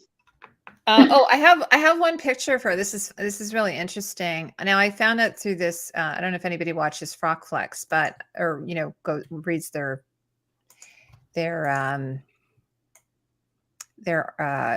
blog. But I found this through there. Look at this. This is kind of interesting. Here's a photo of a young woman. Because I was kind of like, oh, what is in her hand? What's in her hand? Umbrella? I think it's a parasol. Oh, what is a parasol? It's like an umbrella. It's like a sun umbrella. Umbrella, yes. And anyway, so it's got, because I was like, oh, this is real. I remember when I saw this costume, I thought, oh, this is really interesting. It's got a bit of an Asian influence. So I was like, I wonder where that came from. And so then Frockflix found this photo. So I thought that was really neat. What did you think of this costume when you saw it, Tatiana? This is from season 1, by the way. Oh, not my favorite of hers. I like the pattern. The one on the left, though, by the way. I say it wouldn't make sense with it might or might not make sense with her economic status. But if the red had been darker, like a more wineish color, and been maybe like velvet instead of silk, I would have liked it more. I think they're picking up on. I think they're picking up on the color in the fabric. Like there's that red color in the fabric. Yeah. Yeah, because it's because the one on the left is black and white. We don't really know what color it was, right? Yeah. I'm talking about Peggy. It feels like too much flash, and she's not a flashy person. You know, it doesn't go with her character, especially that. I mean, it's a bold red. I love a bold red, but if there wasn't as much sheen on it as there is, I think it would have been better. Like you can keep like the purple. The purple is great. Like don't change it. It's just the red that's it's a bit too much. Just a smidgen too much, in my opinion. Oh, hey, Jackie. Hi. I have to say, I did this in my Good, Bad, and the Ugly. Her mom's outfit, and I'm just saying that because I know that Audra McDonald is gorgeous. The costume she's wearing on the left, I freaking hate it. I worship at her altar. She's so talented. I worked with her years ago, by the way. Her and Donna Murphy in the same show. Isn't that crazy? Was she amazing? Please she didn't talk to me. She didn't talk to any of the crew. She just sort of didn't look at us. Good for her. Good for her. It was really weird. She didn't even acknowledge us. It was so strange. Nice. Donna Murphy did though. She was really nice.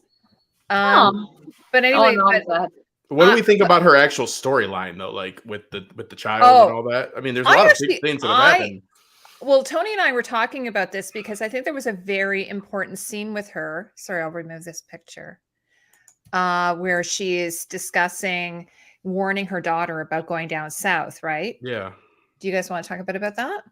Yeah, well, I didn't talk about her too, with the storyline being, bookend with the child. With the child. Yes, sure. Okay, you guys talk about it. Go ahead. That hurt me. That I had completely forgotten that she had a kid, that the kid died. So when she was in the church, I was like, wait, they're going to the same church? But it said, oh no, we're in Connecticut. And we're like, oh. Yeah, I actually found, I was saying to Tony that I actually kind of found Peggy's storyline the most compelling, at least for the first few episodes. I kind of found the other stuff a little bit, because again, like we're talking about the juxtaposition. So you have the wealthy all concerned about whether they can get a box in an opera house versus, which, you know, seems so silly and trivial compared to the idea that someone has lost a child. People are dying, Kim. Yeah. They'll write an opera about it, evidently. And then we'll see that. It's an interesting, and now we're segueing into, like, I did a little bit of research. Like I said, I wasn't going to get into it all about the labor laws and about, you know, workers' rights. They're doing a very similar thing with the same intention with civil rights here. They are showing how it's not perfect what's happening, right? Just like how they're going to show this strike. They're showing with what they're going to view with that school, her editor, you know, that's based off a real gentleman himself, you know, like he was very political. He was a very political man, and that was a smart way to be political. You know, don't get quotes in the newspaper, write the newspapers. So, like, that's, you know, like, hi, Oaktown. Thanks so much. I think it's very interesting. I think it's important in the show, just like with the unions, not just some sappy, happy ending of like, want to know what? You guys are working hard and you're going to get the cash you need. No, same thing with civil rights. It's going to be a step back before they go forward. You know what I mean? Like, this is real struggle. These are things people actually went through. This isn't bullshit. This isn't just happy endings for your story. This isn't just like capping off the season with everybody getting along. That school probably is going to have some problems, just like, you know, he is alluding to. And this is also showing Peggy being a little disillusioned, and her probably I'm going to predict she's going to find out some pretty harsh things, unfortunately, about the South. I found the one white gentleman that said, you should be commended for your work there, to be like a little bit like stale, like it was almost, I don't know if it was meant to be like that, but he was congratulating. Yeah, it's not. Yeah, right. Like, was it supposed to be like that or not? But I think it's important to show that it's not like, oh, some people wanted to do some things, so they did it. That is true. Yeah, but I feel really ignorant about this time in history, because that is based on a true story. Like Jack, my husband, came into the living room and he was like, "Oh, that's not going to end well." No. Like you knew right away what it was. It was kind of like, do you remember when we were, well, you guys weren't, but we were watching H.P. Lovecraft's like Lovecraft Country. And there was this whole part in there about Black, what was it called?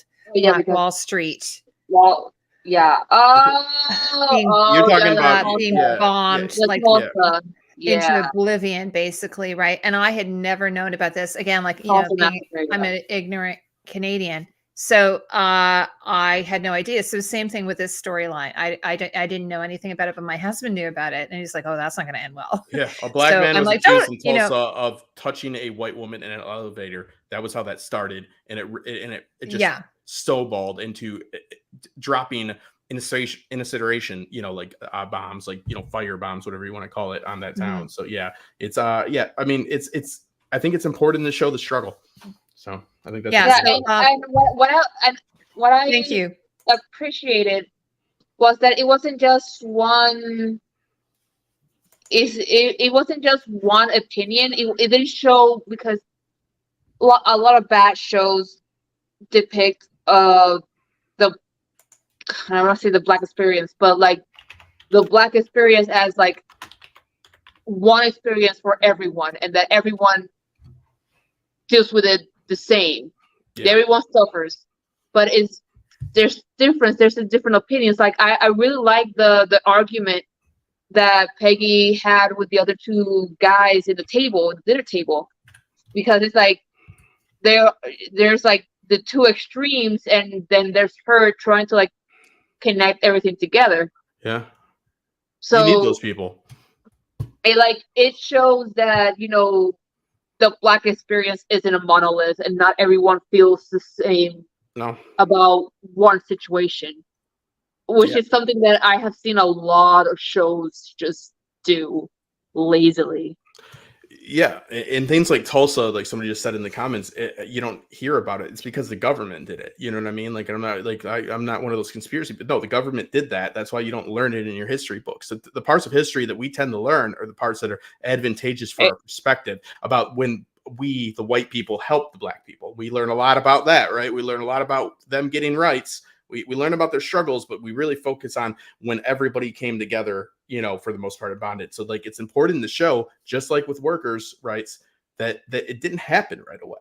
That not every good intention had a consequence that was just, you know what I mean? So I think that's what they're going to show in those different perspectives. How many perspectives were at that table, Tatiana? You had Peggy, you had her boss, you had the wife in the gentleman building, right? 4 different perspectives on everything. They had different points of view, all African-American, but 4 different ways of looking at things, which is realistic, because it's not one model. It's not like some pan thing, like pan, like all across the board, everybody's the same. It's not monolithic. Like in my master's, we had something called I think it was the BIPOC committee, where like we would all like gather around and like discuss how racial things happen in our school. Yeah. And a lot of, and like half of them were African Americans. That were students there, and they were saying, "Oh, we have." Like, for example, my first year, we had one theater history professor, and he was old. He was an old white guy, very knowledgeable in his area, but everything he gave us was like Greek or Shakespeare or basically very white and broad ideals of Western society. Yeah, it was very white, and whenever he veered off white, it was like African American, but like this one African American playwright that's very good. I'm totally blanking on his name right now. I know he wrote a play called Fences that's very famous. Oh yeah, didn't they just redo that with Denzel? I think they redid it. Probably. Yeah. Probably. But then they were talking about, we need, and then COVID hit, and then then the whole Black Lives Matter movement and all this George Floyd, and that's how the BIPOC committee came to be, because we didn't have that when I first got there. And how they were trying to make strides to like include more minority minority hires, like more black professors, and how everything was complicated. Like, for example, there was a girl the year before mine who was also Puerto Rican, and she was, I think she was like, no, she was like brand new coming in, Puerto Rican. I was like leaving. She was a first year, was third year. And she said in one of the meetings that she and her scene partner, who was also a Latina, I think from probably Colombia, I'm not really sure right now, but she was also a Latina, and they were trying to, they were picking out scenes doing class and to do for like their final project of the semester, and they wanted to do something from Latin America. And I gave them like a bunch of options. I gave them from Cuban, I gave them Mexican, I gave them Puerto Rican, I gave them a bunch of shit. And the teacher would keep just shutting them down and shutting them down and shutting them down. And to the point where she finally shows a scene that was made in America for like white people, and they had to inject Latino-ness into it. Yeah. And there was apparently a triggering thing that happened to her where like the teacher called her out, like, "Oh, is it because of your accent that you don't think you can do this other scenes?" And that's like a microaggression to my fellow countrywoman. Like, the fuck? I was gobsmacked. I was like, my jaw dropped. It was literally happened to my fellow Puerto Rican, and that was just Latinos. Imagine African Americans who have to deal with this shit like daily. It's hard. Yeah, it's a constant struggle. Thank August Wilson. Yeah. That's his name. Yeah, I just this is funny. I have a really weird story about August Wilson. I met him years ago. Was he nice? He was so nice. I did a play called The Piano Lesson that he wrote, and he came to see the show. I used to work for an African, like I don't know what they call it. It would be like a diaspora theater company in Toronto. And so he came to see the show, but I was so baked. And I was going like up the fire escape, and he was coming down the fire escape. And I was really, really high because it was opening night and I got high. And so I ended up standing on the fire escape having a chat with him. But to be honest with you, I don't really remember it because I was high. And I just noticed that he wrote Ma Rainey's Black Bottom as well. So that's very amazing. Which Eric, who I have coming on the live stream on Tuesday, also worked on the costumes on that show. So isn't that cool? So there's my little. I like his hat. Yeah, he was really nice. It was a great show. It was a difficult show. She did dress like a queen, and she's drinking champagne, which makes me look super trashy because I'm drinking like vodka coolers out of a can. It just so happened that there was a dinner last night, and there was some leftover Chardonnay. Oh, lovely. Jackie, this is the first time that Tatiana and I and Justin have been together for like a long time. Like, certainly, I think over a year. No, oh, is it that long? That's fucking ridiculous. So. Well, what happened was I took a break over the summer. Like, I stopped doing YouTube over the summer, and perfectly legal in Canada. It is. Thank you very much. You know what, though? Actually, Carl, at the time, it wasn't.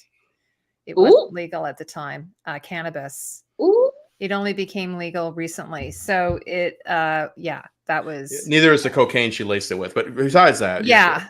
Yeah. Yeah. No, I never got into coke. Yeah. It's not to say I've never done coke, but I never got into it. Stupid drug. It's different. Yeah. Yes. Thank you, Jackie. It has been too long for sure. Anyway, we were talking about this earlier that, coming in 2024, we're going to have House of the Dragons going to be back. So we're going to have to do our weekly. We must roast. We're going to roast it. Yeah. Do you think a person smoke weed? No. I try to stay off the live stream. yeah. For the last few, I become very unlikable. Well, they don't pay you a lot in theater, so you gotta get by somehow. I mean, I have smoked weed. It's not really my thing. That's more my sister's thing because my sister is like all about the weed. She works in weed, so like she knows her shit. Oh, does she? Okay. Yeah, she works in a weed manufacturer. Yeah, well, it's funny because it was funny. I'm having a drink now. I haven't had it. I said to Jack, I haven't had a drink in a couple of weeks. I'm a terrible alcoholic, but I am a fairly regular cannabis user. I wasn't years ago. Like I wasn't. It's just more recently that I like it, and Jack and I like it. So you can go to a little store here. It's so clean and pretty. Oh my God, where'd you get that from? And you've only eaten 2 of them? I've only eaten 1. The bottom corner? I'm on a diet. Well, my Lord. I'm all for intelligent use. I just had it next to me and I was like, I want to show it off.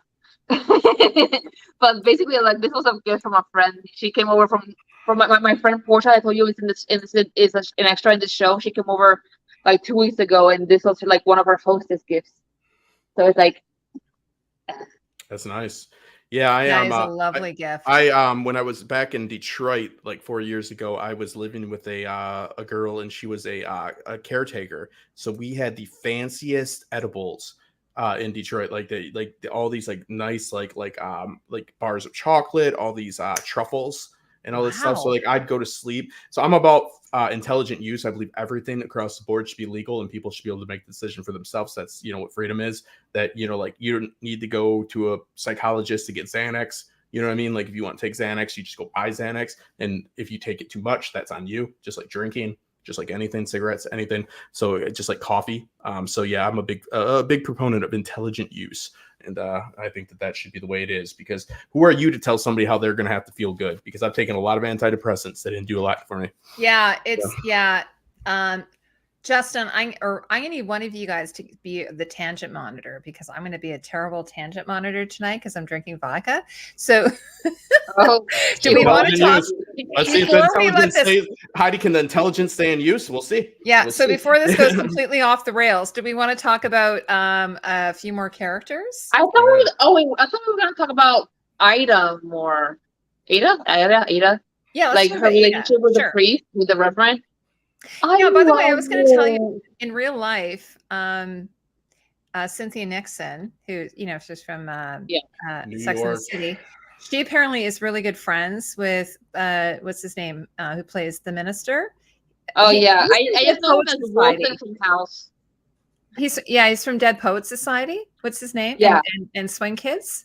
Are they doing something with Nixon's teeth in this? Like, for some reason, it feels like they're blacking out a tooth or something with her. She looks like really. I'm being serious. Her teeth have never been. Are they? Is that how teeth are? I'm not trying to be a jerk. Yeah, she's got like a couple of canines or something. Yeah, like when she smiles in this, it looks like weird. Yeah, she's never. But I have to give it to her. She could have had them fixed. She's got a sailor's mouth, they would say, right? Yeah, Robert Downey Jr. I don't have perfect teeth at all. I'm just asking. No, I mean, if you look at pictures of Robert Downey Jr. from when he was in his 20s, like he was high as well. Look at Tom Hardy. Look at Tom Hardy's teeth. Tom Hardy. Yeah. I love Tom Hardy. Only people that don't change their teeth are sinners. Sinners don't change their teeth. Yes, I think Cynthia did run for office. Yeah, she was. I thought she would run for mayor of New York from last time I checked. Yeah. Okay, but the coke was only like a couple of times. Yeah. That was in my 20s. Come on now. Carl. And it's always mixed with maple syrup. Jesus Christ. So, all right. So, I thought they were purposely doing it. I thought they were doing it like. No. I think that's the way her teeth are. I think she's got to be in her late 50s now. Get that fixed, I guess. Got money. But no, honestly, like I have to give it to her. She could have had, her teeth fixed, and she didn't. A lot of actors, I've noticed that. Like, who was it I saw? Oh, they have the ears. Yeah. Like, Stephen Buscemi, for instance. Yeah, all of his teeth are in business for themselves. They're in different directions. He's leaned into it, right? Yeah. Or Morgan Freeman. Yeah, I don't have the best teeth myself, so I always like. Morgan Freeman also Morgan Freeman, or Yeah. like I was saying this about Owen Wilson. Owen Wilson could have had his nose fixed years ago. Yeah, I think he did try to fix his nose, but then he just started losing money and losing jobs and just losing popularity. So he's like, look at his good-looking brother. Look at Luke Wilson, the better-looking brother, and look at Owen. And look at their careers. It's like, Owen does way better. Wow, yeah, a lot better. Wow. Yeah, he was in that turkey movie I just watched. Yeah, why not? He was the main turkey. The nose was a trademark. So yes, somebody had to bust that thing. That's not. Yeah, and the same with Pamela Anderson. She actually tried to like get a breast reduction, lost all popularity. So that makes sense. That's 1990s. Yeah, Jennifer Grey. They took the hook out of her nose, and she was completely unrecognizable, and she never worked again after that. I think she went on to do like Dancing with the Stars or something. She did not have the time of her life. So no, she didn't. So Ada. We were talking about earlier how does she owe it to her sister? Relationship. So what do you think is going to happen with this love affair? It's more than I really hope it's not doomed. I really hope it's not doomed. How many dates did they go on? So goddamn cute together. And she and like Agnes, bitch, your sister has been there for you your entire life. She was there for you. Well, I got this goddamn accent. She was there for you when your husband was a dick. He was there for you when your brother was a dick. He was there for you now when you're being a dick. Girl, be there for her. I know you like to control shit and you are like backwards thinking, but this time, be a good one. He actually likes her. He's not interested in her money. Just God, let her be happy. No. Tatiana, okay, Justin, okay, first off, we have to get Tatiana to have a TikTok channel, and then you should edit her videos. Those are my 2 plans. Tatiana, you have to have a TikTok. Why don't you? Yeah, if you like yelling, yelling. Seems like you like yelling. You could do the 2 sides. I mean, I know that's overdone. You could do the 2 sides. You could do the pro and con. Like, okay. Yeah, you yelling. Let Ada be happy for fuck's sakes. I know. I've already went over this. So like, I obviously yes, but like obviously too, empathy meaning we understand. Like, Carl will be the benefactor. Yeah, well, Carl's not the benefactor of anything. Least much is knowledge. He's always spewing conspiracies down there. Yeah, Carl, I want him to go eat a giant can of pudding. Yeah, Carl's a wild guy. Carl's probably fun at parties. I'll give him that. He probably believes. Carl is actually. Have you guys not noticed that Carl is? He spews a lot of different ideals, like that seeming. Yeah. No, I was going to say he has a lot of information in his brain. That's what I mean. He has. Every time we have a topic, he always seems to have like a vast amount of knowledge. A counter like narrative of what's happening or like this or that. No, he's very informed. I can tell if he's just really quick on Google or just like I think he's conspiracy minded. Oh, Jackie's asking if we trust the Reverend. I don't. What would the Reverend be up to? Yeah. Well, he ain't making much money at the church. I'll tell you that. But that's fine. That's his location. But like, I hope to God they don't make him like a dirty priest because they already did the whole money fortune hunting suitor in the first season. We don't need that again. Just let her be goddamn happy. Don't make her eat it. Don't make her eat it. Don't make her eat it. The origin is that he took care of his sister or mother, right? It's similar to her situation. That the reason he he took care of her mother until his mother until she died. Otherwise, he would have never left Boston. There is a reason why. But you know similar what? Too. Like, they're similar. Knowing Julian Fellows. Knowing him, I mean, he has had this happen in Downton Abbey. He has had this type of thing happen in Downton Abbey. Don't make her eat it. I don't know how it would work. I would think that he would move into their house. Matthew's mom, right? And it was that business. Matthew's mom. Oh, Matthew, I wish you'd marry cousin Mary. Matthew, please marry cousin Mary. I just think it would be so funny if he moved into Agnes's house. Yeah. Oh, she would She, hate it. with the chowder and all that, she would be like, "Oh my god." I think I'd like communion every morning. That'd be nice. I'd just open my mouth, like, please go. Oh, I kind of agree with. He seems sweet. He just wants to have a good time. He loves arts. It is fast though. Like it's like you said 3 days. Yeah. I guess you're counting. Not for I guess that time period. you're counting church, you're counting the lunch, and then you're counting the watercolors. Because that's like the only date was the watercolor. and then the flowers in the carriage when they were supposed to meet in the park. Well, with I Marianne. mean, I'm proposing that girl I met but on Tuesday. Counter to that, they're old. They No, are. they are going to die. What time would they lose? Why would they lose Yeah. time? Why waste time when you're certain? Yeah. She did. No, because I was thinking in Downton Abbey, there's a couple. There's the couple in their like I think it's the butler and the maid or whatever. Oh Mary, yeah, or she's like the head yeah, maid. the And they end up housekeeper. marrying. Oh yeah. They just So settled. Julian's a They fan of settled, like yeah. old. He's a fan of like old sex. Romanticizing settling, romanticizing I we're going love to that. die It's in so 10 to cute. 15 years. Yeah, but it Yeah. is. That brings me to another thing. The bald gentleman who was a banker. Oh being yeah. run out of That's town. Watson. His name is Watson. My dear Maybe- Watson. My So dear ma- Watson. Fuck So think about his Watson. Okay. daughter I and would. fuck Yeah. his daughter's husband. They can go Yes. fuck themselves. Mr. Let me have McNeil. this one, Properly. Tatiana. I want this rant because this pisses me off. That fucking cuck. I'm sorry for the I ladies, but hated that- them so much. That lunch that he has because He he's a speaks on banker, behalf too. of his wife. Oh though, my now. god! I'll fuck him up over that. But also, I would eat his meal. I would smack him in the face and tell him I'll do what I want. Like this guy is telling me he's gonna put me up in San Francisco, and he's just his face when he's like, "I lost some money." He's a banker. Is he gonna give him This trolley guy fare? was. He's like, "Oh boy, you lost your money. You what a terrible person." You know what I mean? Like it's like He's treating him like he embezzled money, like he did something illegal. fraud. Yeah, like that guy will be there in bye, 2 weeks. Bye, Yeah. Justin. He's gonna hop on a game. What does hop on a game mean? You mean like you're Probably- gonna virtually play a game? Probably like spin the I bottle or did. something. I assume. He probably plays online game design. Thanks, Justin, so much for coming. He's part of that online gaming I've heard so much about. Yeah, no, fuck that guy. Fuck that guy. I'm just sorry. Like, that's the one thing I don't get. The daughter. I was so pissed. He's going to tell the Talking to daughter. daddy. Yeah.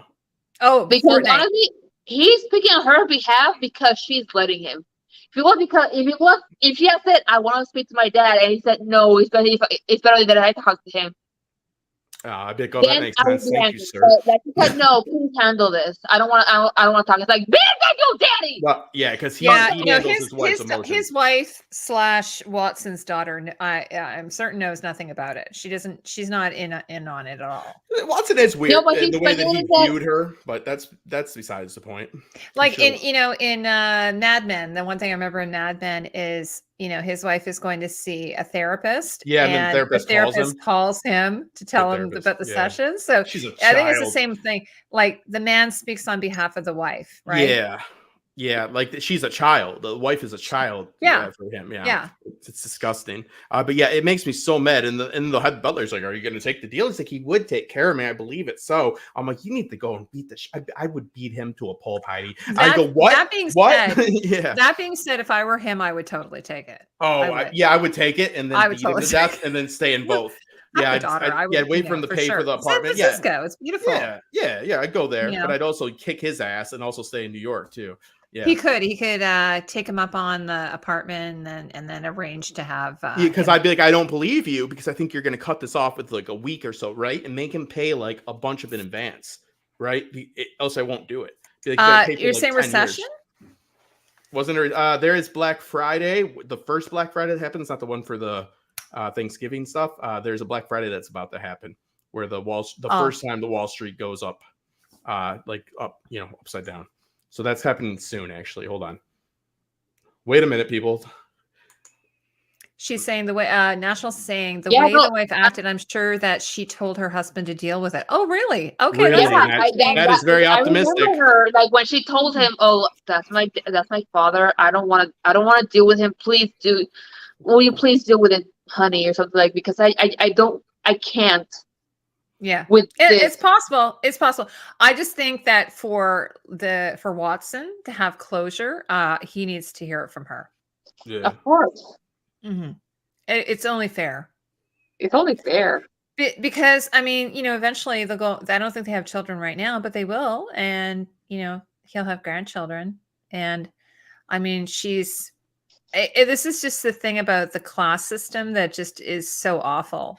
And like it's interesting because when we were doing the stream with Tony, someone called in and said, we shouldn't be looking at it through our eyes, our modern eyes. We have to sort of put ourselves in the place of the perspective. But at the same time, the show is sort of bringing to our attention things through our lens. Like there are some modern aspects in the show. Yeah, that's what I was saying to her. There are some anachronisms in the show, like some of the language and everything. So I think it is trying to show us. I mean, Gillian Fellows obviously is obsessed with the idea of the class system and how unfair it is. The upstairs downstairs, with the upstairs downstairs. I remember my girlfriend told me that her dad got fired from Target, and I went to lunch with him and I whooped his ass. I was like, how dare you get out of town. But Black Friday has happened more times than we'd like to admit.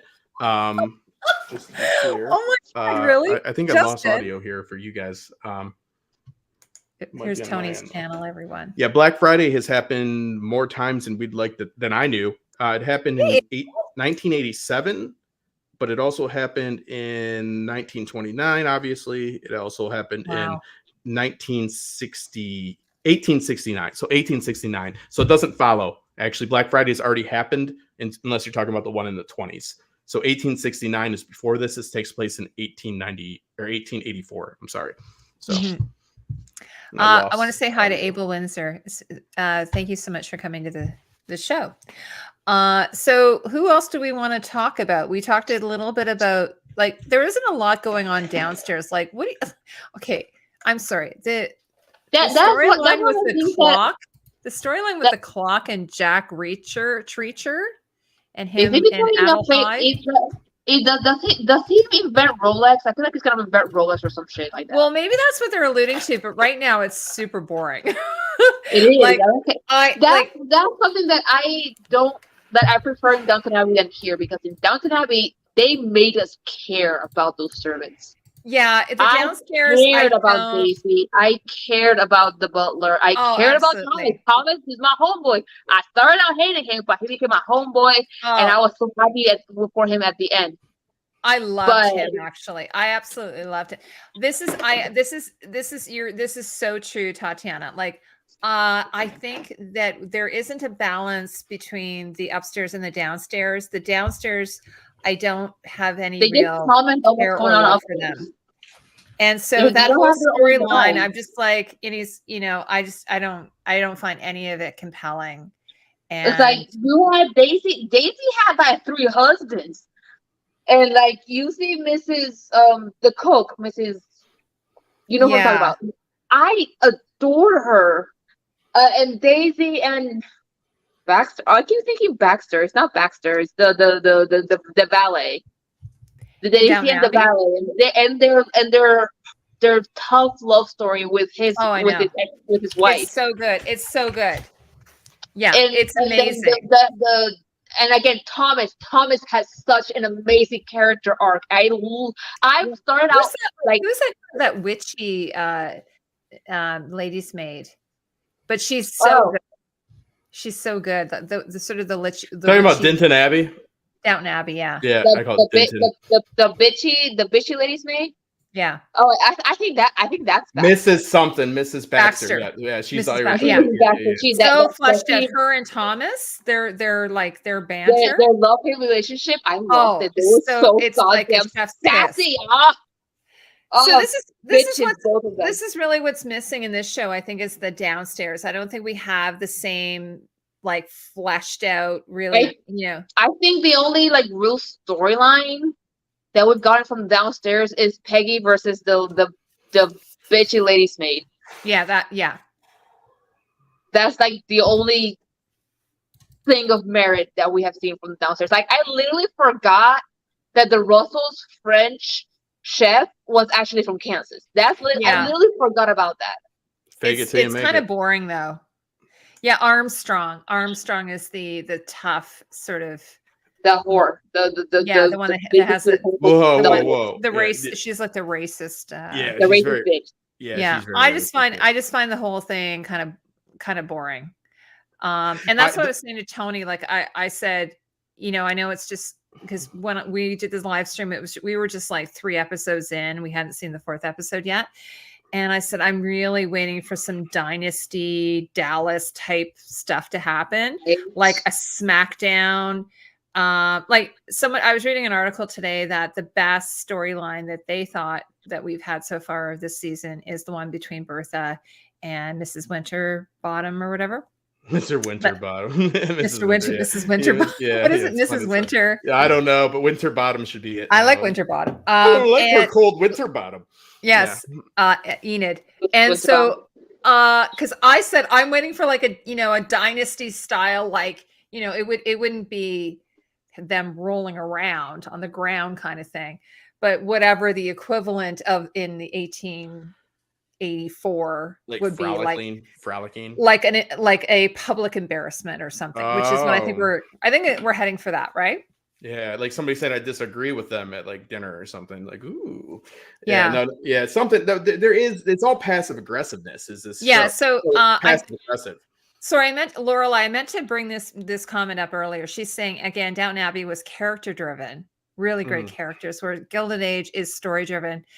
But, you know, in Downton Abbey, they did have real life events, and the same thing with Upstairs, Downstairs. They had real life events, like they had the Titanic and all that. So. And the fun fact, Mr. Astor, the son dies on the Titanic. In real life. Wow. Spoiler. John Jacob also spoiler alert, the Titanic sinks, I guess, for everybody out there. But he dies. He gives up his seat. Yeah, he was the richest man on the ship. Yep. John Jacob Astor and his new 18-year-old wife. Hey. Were there. And was also pregnant during Titanic. And in Upstairs, Downstairs, the mistress of the house, she dies on the Titanic. So they would seem to like have that. Yeah, new mistress. Yeah, in the show they say, it opens with the Titanic, and they say, the heir to the Crawley portion died on the Mary, Titanic. All of your cousins that you're supposed to marry died on the Titanic. Oh no. And she's like, I'll find another cousin. And she's like, oh no, that's us. Oh well. Matthew, he doesn't. Mary's gonna marry. Mary. I don't remember Armstrong's mother. Oh yes. She goes to visit her mother. That's right. That actually was very compelling. Do you guys remember that? Was she the one that never would like? Okay, she's fighting with Peggy all the time. No. But who's the blonde that's married to the footman that served with with the head of the house in Downton Abbey? It's like, you know, like it's Mr. Bax, whatever his name is, that goes to jail for a bit. They have to wait to get married. Yes, I know it's the B. God damn it! This is gonna. That was such an annoying thing because they could never tell anybody the truth. Like it was like he didn't actually do anything his ex-wife did, and he was such a stand-up guy. I was like, oh my god, I love that show. My brother used to call me. He's like, you want to play Warzone? I'm like, I'm watching Downton Abbey, brother. I'm like, cousin Matthew's gonna get with Mary. I watched both movies, and in both movies, I cried like a bitch.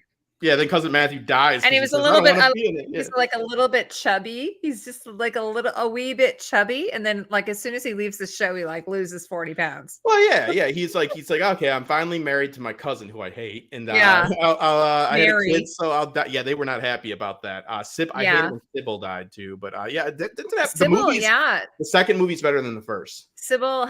Poor Sybil. I love Sybil actually. He didn't do much. At least what's his name did. She married the chauffeur. No, I know, which is, you know, whatever it is. Yeah.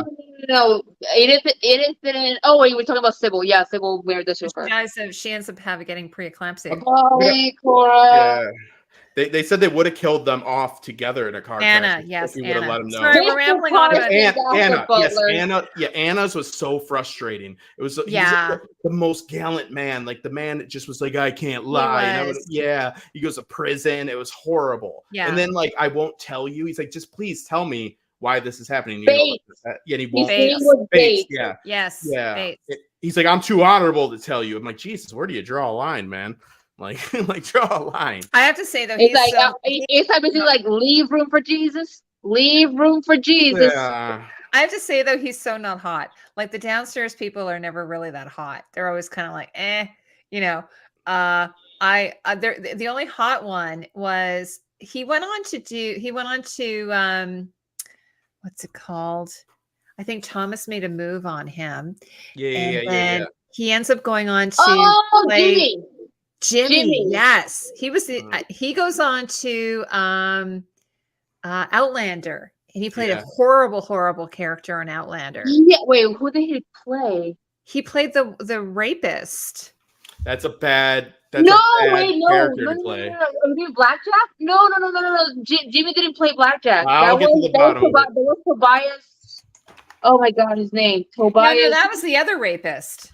It's Outlander. There's a few. Tobias was the first rapist, and then Jimmy was the second rapist. I think Jimmy. Season 4 or 5. Oh, I haven't. Girl, you are spoiling it to me. I haven't seen. It's been out for like years. I'm sick of all that. I haven't seen the past season 3. I've had shit to do. The show's probably raped. The show's probably public domain by now. Anybody can use it. Yeah. I didn't tell you who he raped. I just said he was a rapist. That's fun for you to find out on your own. He goes on. Yeah. The actress who plays Sybil goes on to play in Harlots. That's right. Not great. Yeah. Was it? But anyways, it goes to show you, like Julian Fellows, he probably there must be some. It must be very difficult being inside of his head. He's friends with the royal family. Like he's very friendly. Is he with really? The royal Yeah. He's close with the some weird duke. Like Andrew. I think he's close with. Is Andrew the yes. Yeah. Thank you, Natural. He's friends with him. Yeah. Anyway, yeah. So he went on. Anyway, so yeah, he.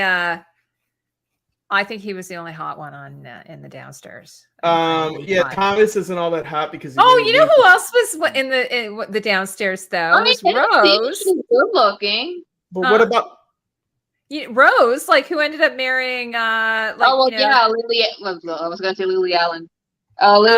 Lily James. No. She's in the upstairs. The downstairs was.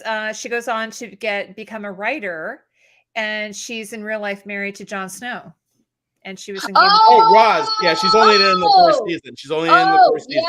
Yeah. She comes back. Big bitch. He's not. He's not rich though. Jimmy is a valet or whatever. What is he? He's what is he? Jimmy. He's not a valet. He's a footman. He's a footman. No, because Jimmy's the one that dies in World War I. Thomas is hot too. Thomas is hot. Oh, yeah, Thomas is damn fine. Yeah, he's hot. But the other guy, the guy who goes to jail, is not hot at all. I'm just saying. Okay, and so the butler's not hot. So it's Alfred. It's Alfred. Matt, this guy Alfred. He's the one that goes World War II, and the one girl in the kitchen. Oh yeah, and Alfred's definitely not hot. No, because please marry me. I'm going to World War II, and she's like, I guess I'll marry you. And then like he dies, and she's like, I'm pretty glad he died. And then the husband, the whole thing was awful. No, Dad's like, I know you married my son out of pity, but that's not what happened. That is not what happened. I remember this well because I was prodding that goddamn episode. He went to war. He and she said, okay, fine, I guess I'll marry you because of the statistics. Actually, no. She never agrees to marry him until he comes back on death's door and begs her to marry him. And she, out of pity because the boy is dying, agrees to marry him. And just a few minutes later, he dies. Yeah, so awful. And then his father. His father under his wing. Yeah, he's like, I also have a terrible farm. Awesome. Did you be a part of that? Like, when does this end? You know what I mean? Like, Carl agrees with me that I like the pretty boys, but you can't blame me. No, I'm just saying that, like, but Jimmy was stupid, but he was hot. Downstairs drinking tea and eating sandwiches with a cuss cut off. I want some eye candy, and it's certainly not going to be the guy who ended up going to jail. No, not I don't know. I don't find that guy attractive, like, at all. So there's very few, so there's Thomas. What about the chauffeur that constantly talks to you about communist stuff? Like I love the actor, but he's not only the guy that drives, but he's like, hey Heidi, also, what do you think about the chauffeur was a total hottie. Yeah, that Sybil. No, I know he's hot. Oh yeah, he was a total hottie. Who Sybil gets with, but he needs to shut up. Like, sorry, I forgot about him. I'll be driving your car. Also, what do you think about communism? You know what I mean? It's like, no, I know. He's basically and he ended up loving his very rich family. Branson, he's basically like a British version of who's the guy from the Breakfast Club? Which one? Oh, the bad boy. Yeah, like not the bad boy. The jock. Emilio Estevez. Yeah, he's like a British version of Emilio Estevez. Yeah. Really? I mean, he's kind of cute. I kind of see more Dan Stevens as a more Estevez type. Remember when he first gets the job and okay. they tell him he can pick a book from the library? He's like, got any communist books? Remember Dan Stevens is a little bit fleshy. He's a little bit chubby in Downton Abbey. Yeah. Before he was Beauty in and the Beast. Watchmen too. He's in Watchmen. He's in the Watchmen, and he's also in that other Marvel show that Jack watched. Well, whoever plays Mary actually has a really sad life. Her husband died of cancer. Like in real life? Yeah, it's sad. Yeah, Oh my god! I hated her character. I'm like, man, I hate. Her character's awful. but her in real life, it's really sad. Her husband died. The season that Matthew dies, he died of cancer. It's sad. Yeah, I know her character, Michelle Dockery. I think her name is. Yeah. Okay, we've totally gone over onto Downton Abbey. Yeah, it's the same show. Get over it. The show had amazing costumes. I mean, those 20 costumes. The costumes are amazing. And the hats. And the velvet hats. The hats are fabulous. And then I love how they go from sort of they go from turn of the century, and then they kind of slowly start moving into the 10s and the 20s. And then you start seeing the Marcel waves and the bobs and stuff. It's so good. And Lily James. I like Cora's accent, her American accent. Don't you like it? Yeah. Elizabeth McGovern. She's like, oh, I don't know. Everything's always so whiny. But it's what it is. Oh, yeah. Ashton Kutcher probably stinks. Well, I used to hear that actually about Mickey Rourke. Apparently, Mickey Rourke really smells bad, or at least he did when he was younger. And then the other person I heard that smells really bad is Dustin Hoffman, because he would eat garlic, whole. Yeah, and so a lot of Motley Crue had a competition to see how long they couldn't shower and still get laid. Look into that. That's pretty gross. Carl's waiting for a hot, rich, heartbroken heiress to come sweep him off his feet. Still waiting. Aw, Carl. Yeah. They'll be fine. A chauffeur will come around with his communist ideals. This crown is from Claire's. What if I'm your editor, Heidi, which I am, and I'm like, hey, Heidi, what do you think about communism? I'm like, Jesus, shut up, Justin. I'm like, I like communism. You know what People I mean? are dying, Cam. People are dying. Yeah. I mean, I don't agree with how the government does stuff here. Just shut up. Oh, please. I'm a total lefty. You know that. Yeah. You might. Yeah. It might have been a job for him there. Yeah.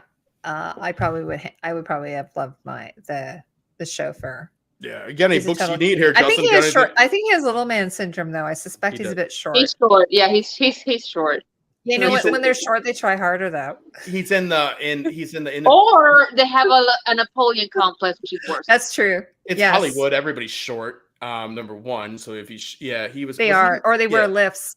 They wear lifts. Have you heard that? Big shoulders, big head. Apparently, and big foreheads. Yep. Apparently, Tom Cruise wears lifts. I've heard. Yes. That. Oh, absolutely. He's short. He's short.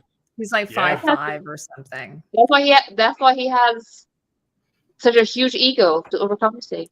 Who has short man syndrome? Oh, the chauffeur. Sorry, Jackie. The chauffeur in Downton Abbey. Also, communist. He might have let you know. I'm gonna find a picture of him.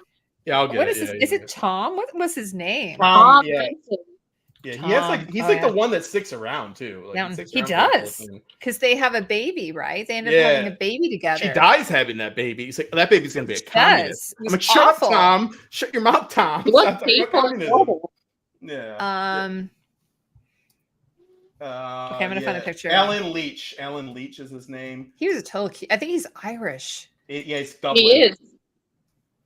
He's very Irish. Which is even worse, right? Like it's not. It's bad enough that he's a. It's bad. It's bad enough that he's a chauffeur, but then he's Irish on top. He's also communist, and he can't shut up about it. That's the biggest issue I have. But let's see. I found him. He's married to a wife that was. She's in some stuff. I'll show it. Oh, he's so cute. I have. He is. He's a good look. He was in Rome. He plays Agrippa. Oh, he's in Rome. Okay, I have a nice picture of him. There we go. In a very nice suit. This is him just having fun. This is him just being like a regular dude smiling. Oh my God! Like how handsome is he? He walked in my door like that. I go, "How you doing?" He's like, "I'm a communist." I'm like, "Shut up! Shut your mouth." Here's his wife. Who's she? Oh, she's opinions in the comments, please. This is his cute. wife. He's cuter than she is. Yeah, I'm not gonna say because people will shit on me, but yeah. Okay, here he is. I'm gonna show you. Ooh. Hello. How handsome. He's so ready to tell you he's about pretty socialism. Young here, actually. Yeah. Look at that smolder. Yeah, he's pretty cute.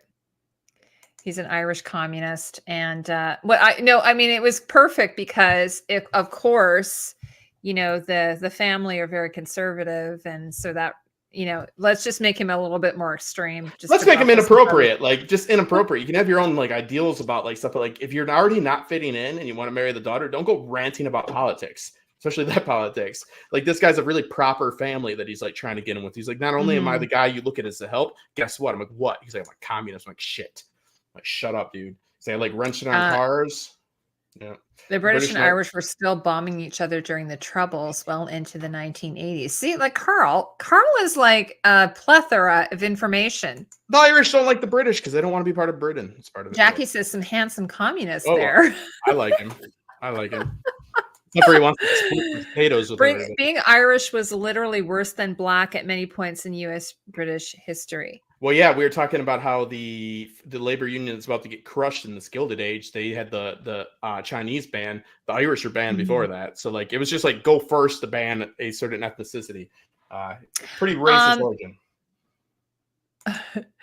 What was I going to say? Oh, British history. Maybe hard pass on U.S. history. Yeah. Okay, so where are we at here? This is why I need a tangent monitor. Okay, you guys in the chat, tell us where we were.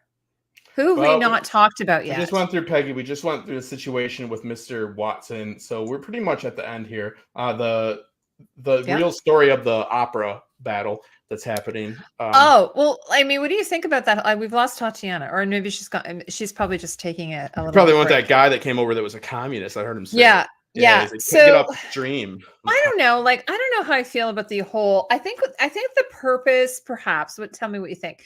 The purpose of the opera battle. I mean, obviously, it's historically accurate. Like something like that went on, but perhaps it's just used as a stage to show these conflicts between some of these characters, and perhaps they're going to have like a big, like reveal or calling out. Who was saying earlier that, perhaps Enid would be actually it was somebody in my chat who said something like that. She suspects that Enid will be called out as having been a lady's maid because apparently she also worked for, she also worked for, what's her character's name? Well, yeah, the husband's already heard this because she's been, well, obviously, okay. So, who's Donna Murphy's character? Mrs. Astor. Oh, Mrs. Astor. Yeah, so, Mrs. Astor has already had Astor yet. She's already had that. She's already had that conversation with Winterbottom, right? And is it Winterbottom? Winterbottom. I like Winterbottom. Winterton. Saying, okay, sorry, we're going to have to take your box seat away from you. So she knows, obviously, because I think she used to, didn't Russell work for her at one point? Because the husband's already told her, he goes, we can't be a part of the opera because you're trash. That's what he said. So I'm sorry. But I think the point of it, to get to what you're saying, because I can't be on for much longer. Now, you don't like me saying Winterbottom? I like it. I think Sweet Mrs. Winterbottom. Winterbottom is from something else. It's from another show. I've got my shows mixed up. We're sticking with it. It's Longbottom. Yeah, Longbottom. Anything with a bottom in it is going to be good, right? Butt, Mrs. Leg Butt, whatever it might be. She's leg butt. Leg okay, butt. so it's a positioning thing, Heidi. Last time it was who can have a ball. So now we still need to have this climbing in the social ladder. What's the best way to do this? There's this upper war. So another Jay Gold fact here. He was not allowed into the yacht like club. So he started the actual New York Yacht Club. So things like this happen. So this is a device. I think you're correct. There's not much to it, but there's enough to it to make the conflict. She's making people, now that she's been accepted in society, Mr. McAllister is like, oh dear, what are you doing causing wars, right? Like now she's kind of like really, like she once needed to be accepted. Now she's accepted. Now she's rousing people, right? She's like causing division, and she's because this was a thing. This was an actual thing, meaning it was being built, blah, blah, blah. And people were fighting to get boxes there, and it was a old versus new thing. So it's a nice, yes, it's a plot device, but I think it's worth it because like what else would they do? Like because they still need, what would she be like, Heidi? Like, oh, I'm still not invited to this person's dinner party or something like that, right? Like what else would be the like what else would be the conflict? Like there has to be this like kind of like, I don't know, like I'm honestly wondering what is McAllister's deal? It's a real guy. Why is he? Because he's playing both sides. He's yeah. Because for sure. he is Mrs. Astor's crony, but he's on the down low helping. Yeah, Justin, didn't you say he's based on a real person? Yeah. So Mr. McAllister, he's a real guy. So what his deal is that he likes to, remember how they gift him things? He's like her pit bull. Like he decides, like Miss Astor has him go out and seek out people and see if they're like the trials per se of high society. And the real Mr. McAllister was just like this Mr. McAllister, seemingly from what I've read, that he needs things to be bought for him. He likes to be treated like a king, right? Like everybody, he wets his whistle per se. So that's his point. Like that's his deal. That's why he plays both sides, because he's trying to get stuff from people and also get standing from people. So yes, he has like the pit bull for Mrs. Astor, but yeah, he definitely plays both sides because he can justify it because he's there seeking information for Miss Astor, so he can justify it too. Smart guy.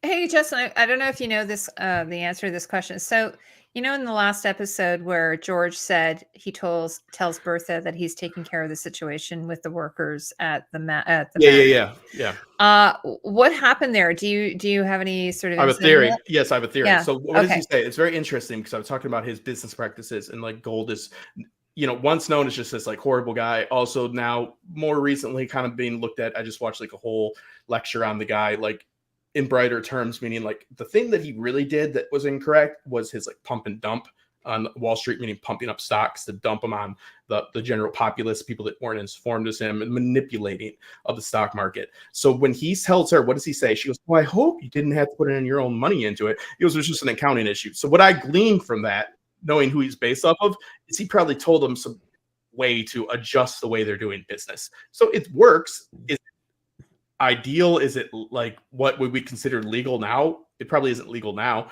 but like, yeah, he's a type of guy that can look at a situation and say, this is how you get around it, right? So that's what he was. Mark Twain said that he was like the downfall of some. I forget Mark Twain's quote about him. It's because he was the best at what he did. He was better than Vanderbilt. He was better than Rockefeller. He was freaking smart. He understood how to manipulate the market. That's why, you know, a lot of people look down on him, is because that not only does he knew money, the way in which he made his money, they felt at least was when unethical ways, right? Like schemes and so forth, but nothing illegal. So I assume, yes, because all he says, remember, Heidi, an accounting problem. That's it. Yeah, no, I do remember that. That tells me that he's like, hey, do this or do that or get in on this with me. Maybe he paid him. Maybe he did. I doubt he did, because he's a good businessman. He probably just showed him a different avenue to get revenue coming in. I'm just wondering if it's going to come out in another episode.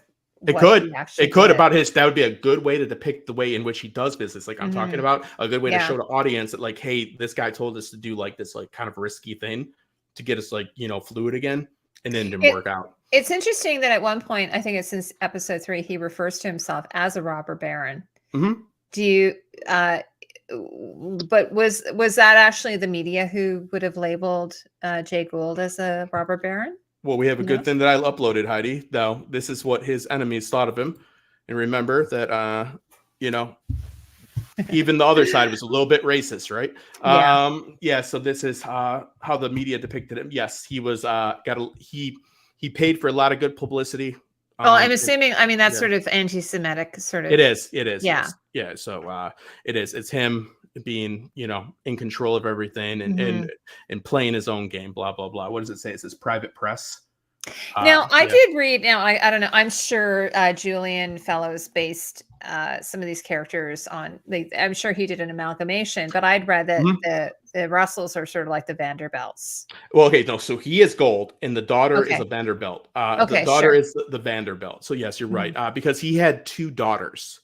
Gold had 2 daughters. So his Mr. Russell pretty much is his wife as well. She was very much society focused and very much yearning to have a relationship. But Gladys, who I'm not as informed about, yes, you're right.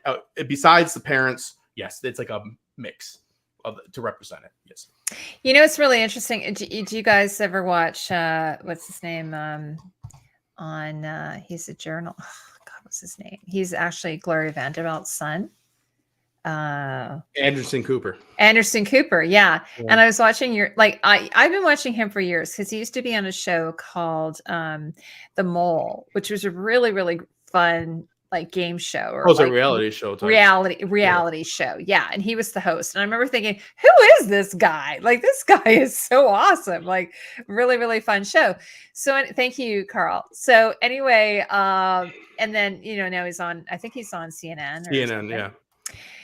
But anyway, I remember years ago watching an interview with him, and he said that if he went on a date and his date said to him something about his mother, he would immediately just kind of end the date. He didn't want to have anything to do with it. But it was really interesting because even though his mother was Gloria Vanderbilt, I think they went through periods of poverty and stuff like that. His brother committed suicide. He jumped off a high rise. Oh my God. Yeah. Jesus. Yeah. The Vanderbilts, even at this time, they were the Vanderbilts, were trying to assassinate Gold at one point. So when we see Gold using force, Gold would use force. He wasn't he had Fisk, which is a guy, a different story, but he was his partner that was very violent, and he would protect Gold. But Gold once led his own militia to protect what was his. So he was a fighting man. But the Vanderbilts were the old money then. The old money did not stay. You know what I mean? Anderson Cooper, yes, came from money, but not nearly the type of money that we were talking. They fell from grace. His mother was mostly jeans, I believe. Was it?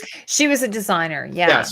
Yeah. So money. I'm not saying they didn't have money, but yeah, it was difficult. There's a documentary or a movie about her. It's called Little Gloria Happy at Last. I think it's about, she's basically at a certain point they ran out of money, Yeah. It's kind of like people who win the lottery. They've proven that when people win the lottery, they'll get a sudden influx of money, and then they'll lose it pretty much. They said, you want it all and you'll die next week, or do you want it in payment, you can die in 6 months? Yeah. So it's really so crazy. That whole thing. And the other, remember earlier I had dropped in in our chat or in our text, I put in something about that one sort of union battle that had happened. Yeah, I got it right here. Yeah, so and they were talking about Carnegie was another one. Yep. So that's what happens here. So I have it all so you have, okay, so that was the so Carl's saying making money is one thing, keeping money in one lump sum. I mean, unless you invest smartly or you know.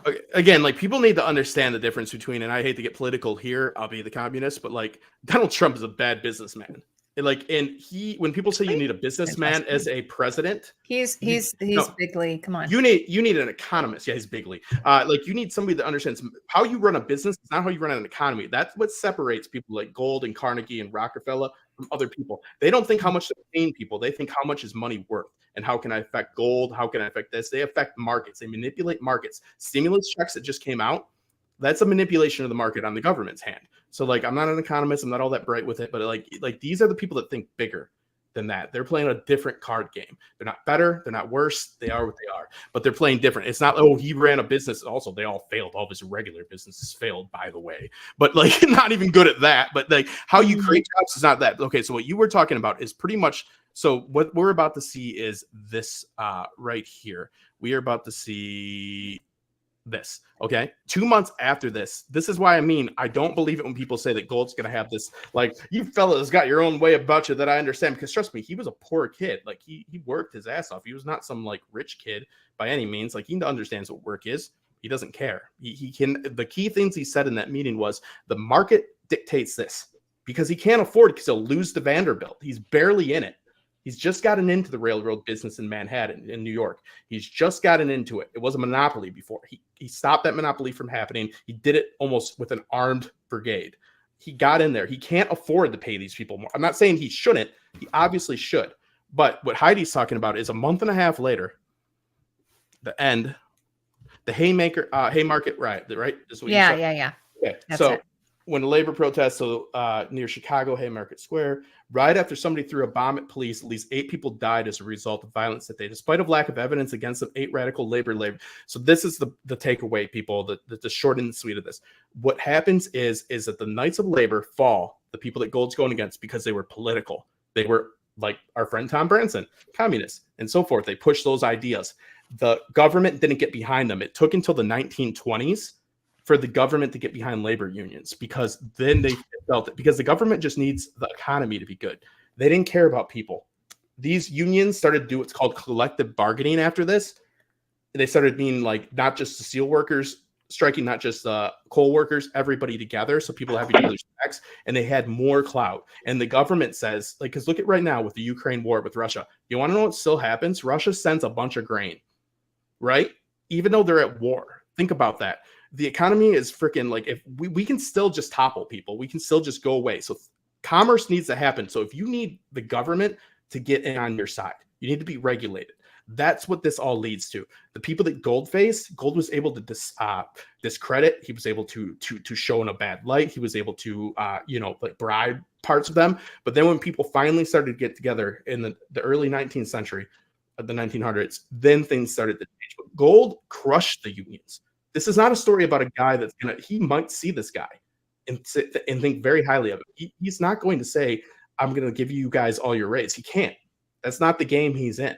So this is not going to end like this. This is going to end badly. Gold is going to crush these unions. He crushes the Knights of Labor. This is what's about to happen. About 40 years later, they rise. After World War II, they fall again. 90s, they rise. Now they're down again. It is the way it goes. So it's interesting.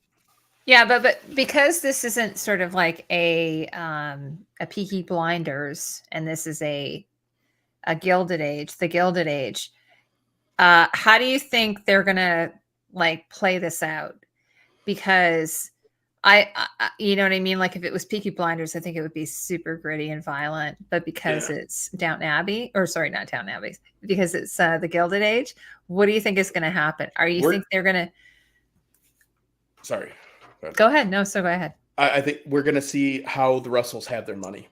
This is the Gilded Age. This isn't the Russell show. So we are going to see, and just like I brought up before, Tony Soprano, we like. Tommy and Casino, we like, because what does that gangster do after he crushes people's heads and vices? He goes home every day and makes sure his son doesn't put too much butter on his pancakes, because that'll cause heart attacks. Like, it's a family man. Gold was a family man. Russell is a family man. So we are invested in what they're doing. We will see the cost of how he makes money. In the first season, we saw how he dealt with that. Now, that showed him in a good light. It showed that it wasn't his fault. All this, I don't think that they can be true to it, especially with the comments that have been recently made, and all of Hollywood is very much so focused on labor movements. They have great interest in taking this seriously. So this should show, which makes a deeper show and makes me something to appreciate, because it is an anti-hero of sorts. George Russell is not going to turn a leaf here. I think that they are going to show that he fights it, and I think it's going to show maybe some mental distress on him, Heidi. That's my best bet. But we're going to show that they need to keep on with popular society, and he needs to keep his family going, because there's other conflicts there. So, like, yeah, he's going to do what everybody does. They make excuses. And it's hard. I think that's hard to do, to be fair. That's why I took so much interest in this and wanted to come on, because I think that's interesting. I think it's risky, too. Yeah. Isn't it risky? It's risky. I think we could end up really not liking them, which would be a problem. So maybe I'm wrong, and maybe they're like, he does do exactly what I keep joking he won't do. I think that would be a huge discredit. Well, I mean, I personally think George is an unlikable character. Okay. Except where his daughter is concerned. It's kind of like Dick Cheney. I don't know if any of you watched the movie about Dick Cheney's life. Yeah. He is an asshole, right? But where his family was concerned, except for his gay child, he loved his family, right? Yep. I mean, they say even Hitler loved dogs. So, yeah, sure. So I don't know. Tatiana, do you think that George? Do you expect that the way they play out the rest of the season, things are not going to look good for him? Absolutely not. No, I think. Sorry, sorry. No, I know you were up early. I've been awake for almost 24 hours now because I've been awake since 4 a.m. Oh my God. I have to go to work at 5:30 in the morning, and then rehearsals and all this. So, excuse me if I space out a bit. No. But no I am listening. I'm just no. I know you are. A little bit. I'm just a little bit glazed. But yeah, I think he if he's anything like Jay Gould, like you told me Jay Gould was, he's not gonna budge. Mm-hmm. He is going to get violent. We're going to see the darker side to Mr. Russell, and that's where Mrs. Russell is going to be important because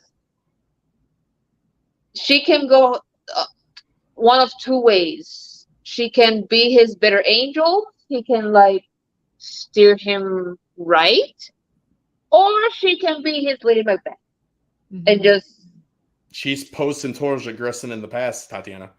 She has made sure that he was aggressive in his negotiations in the first season. Remember? Mm-hmm. Exactly. So. Oh, I think she'll back him for sure. Yep.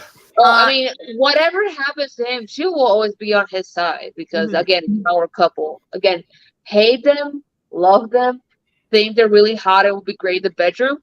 They would, but they will always take care of each other. Mm-hmm. Yep. That is that. They are the Jamie and Cersei of this show. That's good. Yes. They're horrible people, but the family is their one redeeming quality. What would they do for their kids? Yes. Yeah. So finally, maybe before we wrap this up, something that Tony and I were talking about, he thought that when Peggy goes down, she's with I forget his name too. Hold on. Booker? Is it Booker T? Booker T. Washington? Yeah. Oh well, she goes to see Booker T. Washington, but with her editor. Yeah, with her editor. So the first thing is, and they're kind of playing this up. Oh, by the way, the editor, sexy man. Well, I mean, it was a little weird how he answered the door without a shirt on. That was a little bit It's okay. I thought you were Booker.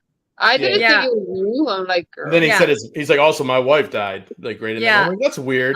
So so Tony said, so are you saying it's leading to that there is going to be an affair.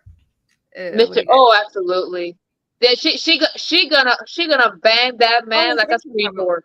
No, we will talk about Larry. Thank you. Thank you. Is he still married? Am I wrong about that? I'm sorry. So is he married? He is married. Okay. Yes. Did his wife die? Where did I get that from? I don't know. No, he is married. Oh, his married. Child. He lost a child too. They lost a child. They both lost a child. This is why he was, sort of hesitating about her coming because it would be kind of inappropriate because she's a single woman. Well, it's partly that, but it's mostly because it's the South. Yeah. And okay. And then so the second thing that Tony thinks is that she's going to see something. Yeah, I think so. Violent. What do you think of that? Do you think that's absolutely. Is she either going to see something violent or have something violent happen to her violent happen to her? Here's what I think. Someone is going to attempt to essay her. Yeah. He's going to save her. Mm-hmm. Too. Yeah. Okay. So with two birds with one stone. Yes. That's what I think will happen because so far we've seen the nice whites. We've seen the nice whites and the black. Well, I mean, given what we historically speaking, what happens to the school, we know what happens, historically speaking, there's what happens to the school. Get down? Is it? I don't want to say. I mean, there's historical story of that. That's based on true story. I'm not. I mean, I don't know what happens to the school. I didn't know either until my husband walked in the room and goes, "Oh, that's not going to end. That's not going to end well." Well, Wait a don't minute. spoil it for me. Yeah, okay, so yeah, there's something that happens with the testing they do there. Oh yeah, it's not. Yeah. Okay, So Honey? I won't get into Yeah, I spoilers. won't either. I won't either. No Scott. spoilers. Okay. At so, first, it's successful. It's success All as a right. school at first. Okay. It's so, still around. It's still a credit school, yeah. and he's very respected. There we go. Okay. Someone just asked about Larry. We didn't talk about Larry. The dad. Larry and the and the Larry and the widow. And the widow. Yeah. And it was Miss funny. Laura Okay. Benante. So I love her dresses. Oh, her dresses are amazing. And I love that she's a widow, but she wears white. It's like, oh yeah. Yeah. What I was gonna say is, so one of the things that I kind of got wrong is, I honestly thought the relationship between Larry and her was one-sided. Like, I thought she was just like kind of having a fling with him. She was just having a cougar moment. A cougar moment, but it seems like it was pretty genuine. But after her visit with Bertha, there's some truth to that, right? Mm-hmm. That she would kind of ruin him if she decided to continue it. They could, I mean, honestly, if they did really love each other, they could get married. And now I guess she's past childbirthing years or something. I don't think so. No, because Bertha says when he's in his prime, when he's at his peak, you will be just withered away. So I think she's still, honestly, is Laura Benante. She can still birth some kids. I think it's just be an easy birth. Yeah, no, Bertha's just kind of being, her Bertha, and she just wants probably someone like, top drawer for him. She wants someone, she wants a Duke for her daughter, probably. Yeah. I mean, she wants someone top drawer for her son. Yeah, money isn't the issue. That's why you see people like Oscar trying to inject. And Oscar, in theory, is a good injection into the family because it does have the name. I'm surprised they're against him because it is kind of like what they're looking for. So she's in her late 30s. She could totally have a baby. Yeah, I mean, she should probably have it way later, even if she shouldn't. But Bertha scared her. Bertha scared her. That's what she did. It is interesting too because I did see that she's in her 40s. Sarah, yeah, hi Sarah. She's in her 40s. My mom had my little sister at 42, so it wasn't easy, but it's possible. Yeah. I mean, I had my youngest at 41, and my grandmother had my mom at 41, and in the 1930s.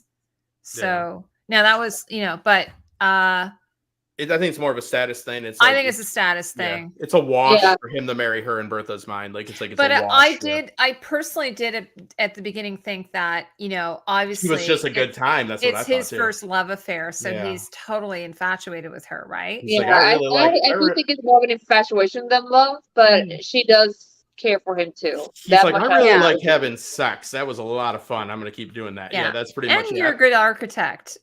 I guess. Yeah. Is he still an architect for her? Yeah. So I always felt the same way. It does seem like she's sad about it, but she could also still be sad. She doesn't want to break it off because some woman told her to. You know what I mean? I don't know what they did then. I think they used to like dip sponges in lemon juice or lemon juice or something. They did use something. They prayer. I don't think they had the what do they call the tea in Game of Thrones? The tea. But that's like an abortive effect. Like that's like that's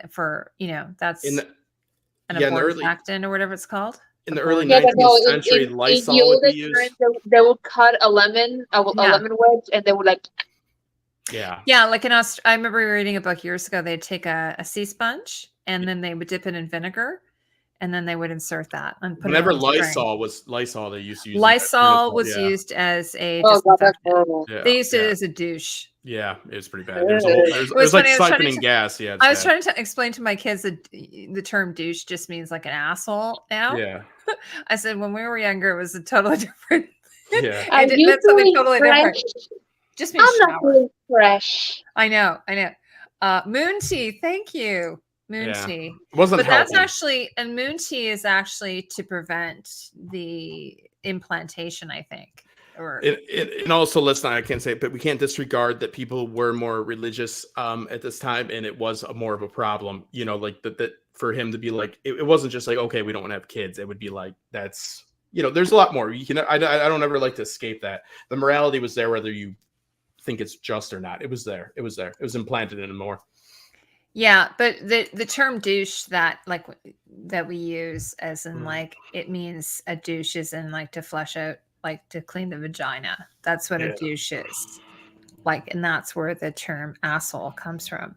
Yeah, There's really, actually, it's really funny. There's an SNL episode where they, with Gilda Radner, where they're called Lord and Lady Douche. It's so funny. Maybe they could douche my winter bottom. I don't know. We'll figure it out. Yes. Yeah, no, they did have condoms.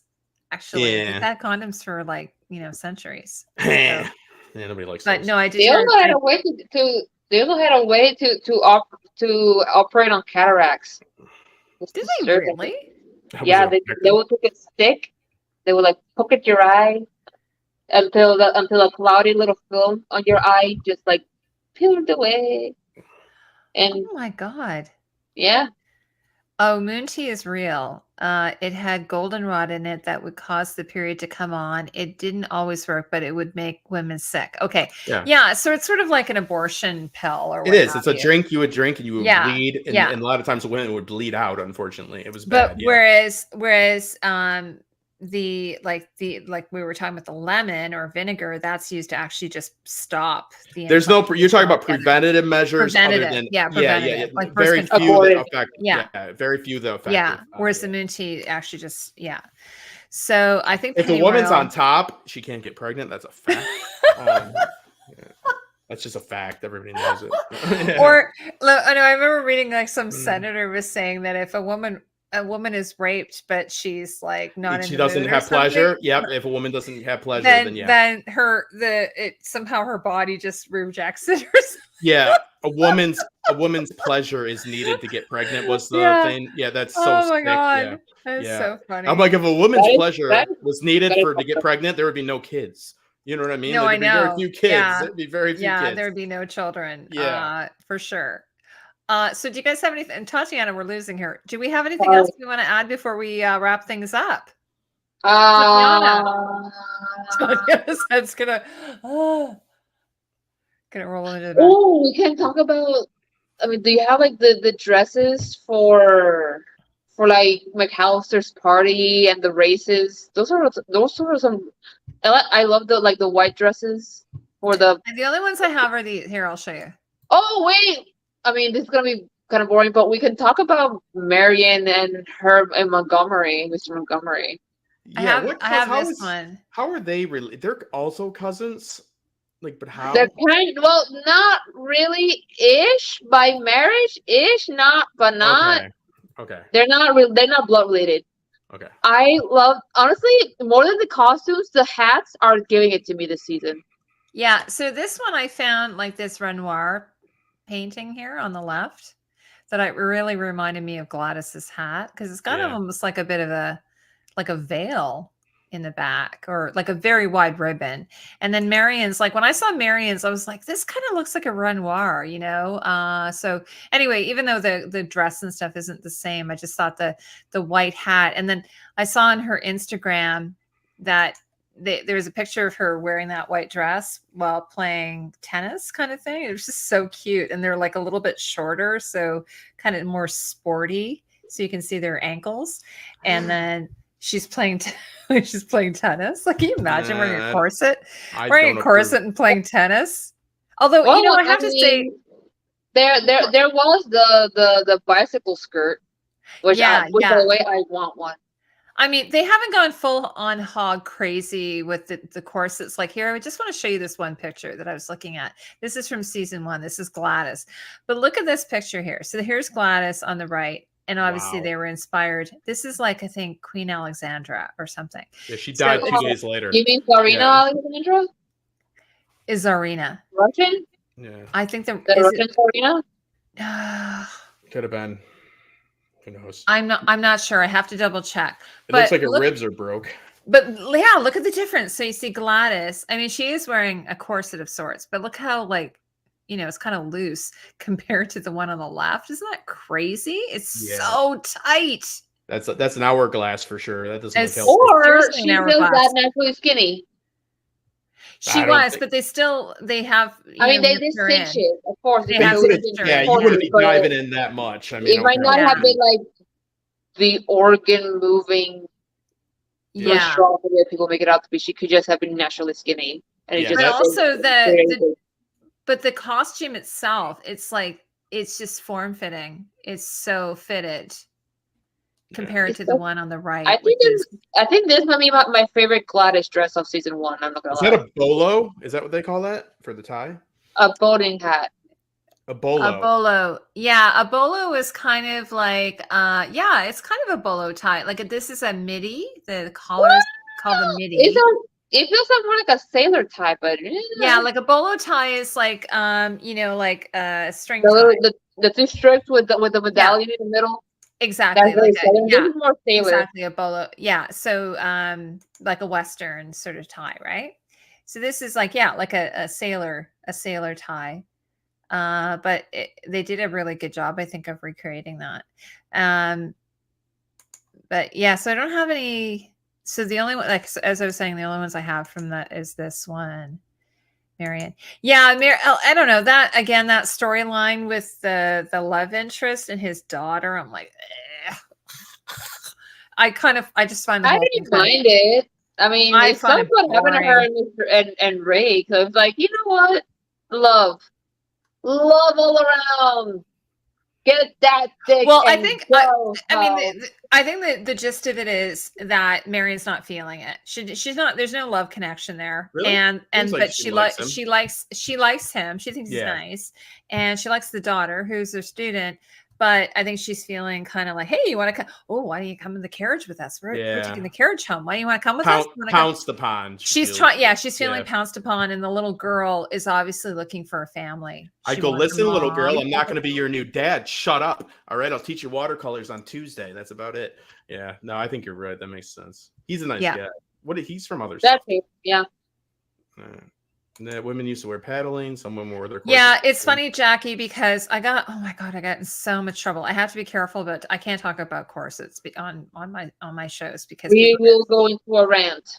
Well, one of our sponsors is a corset company, and it's funny because I had Ann Dixon, who's the costume designer for Anne with an E. I did an interview with her, and she sort of repeated what I had said in the Anne with an E interview or Anne with an E analysis, and that women like back then would have been wearing corsets from a very young age, whereas you put an actress in a corset and it's just not going to be the same, right? It's not going to be the same thing.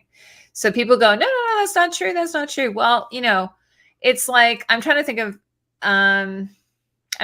anything like something that we would do nowadays. Yeah, what do they mean? That's not true. You're conditioned to do things. You're used to. Well, I mean, if you've been wearing a corset, you're conditioned to do it.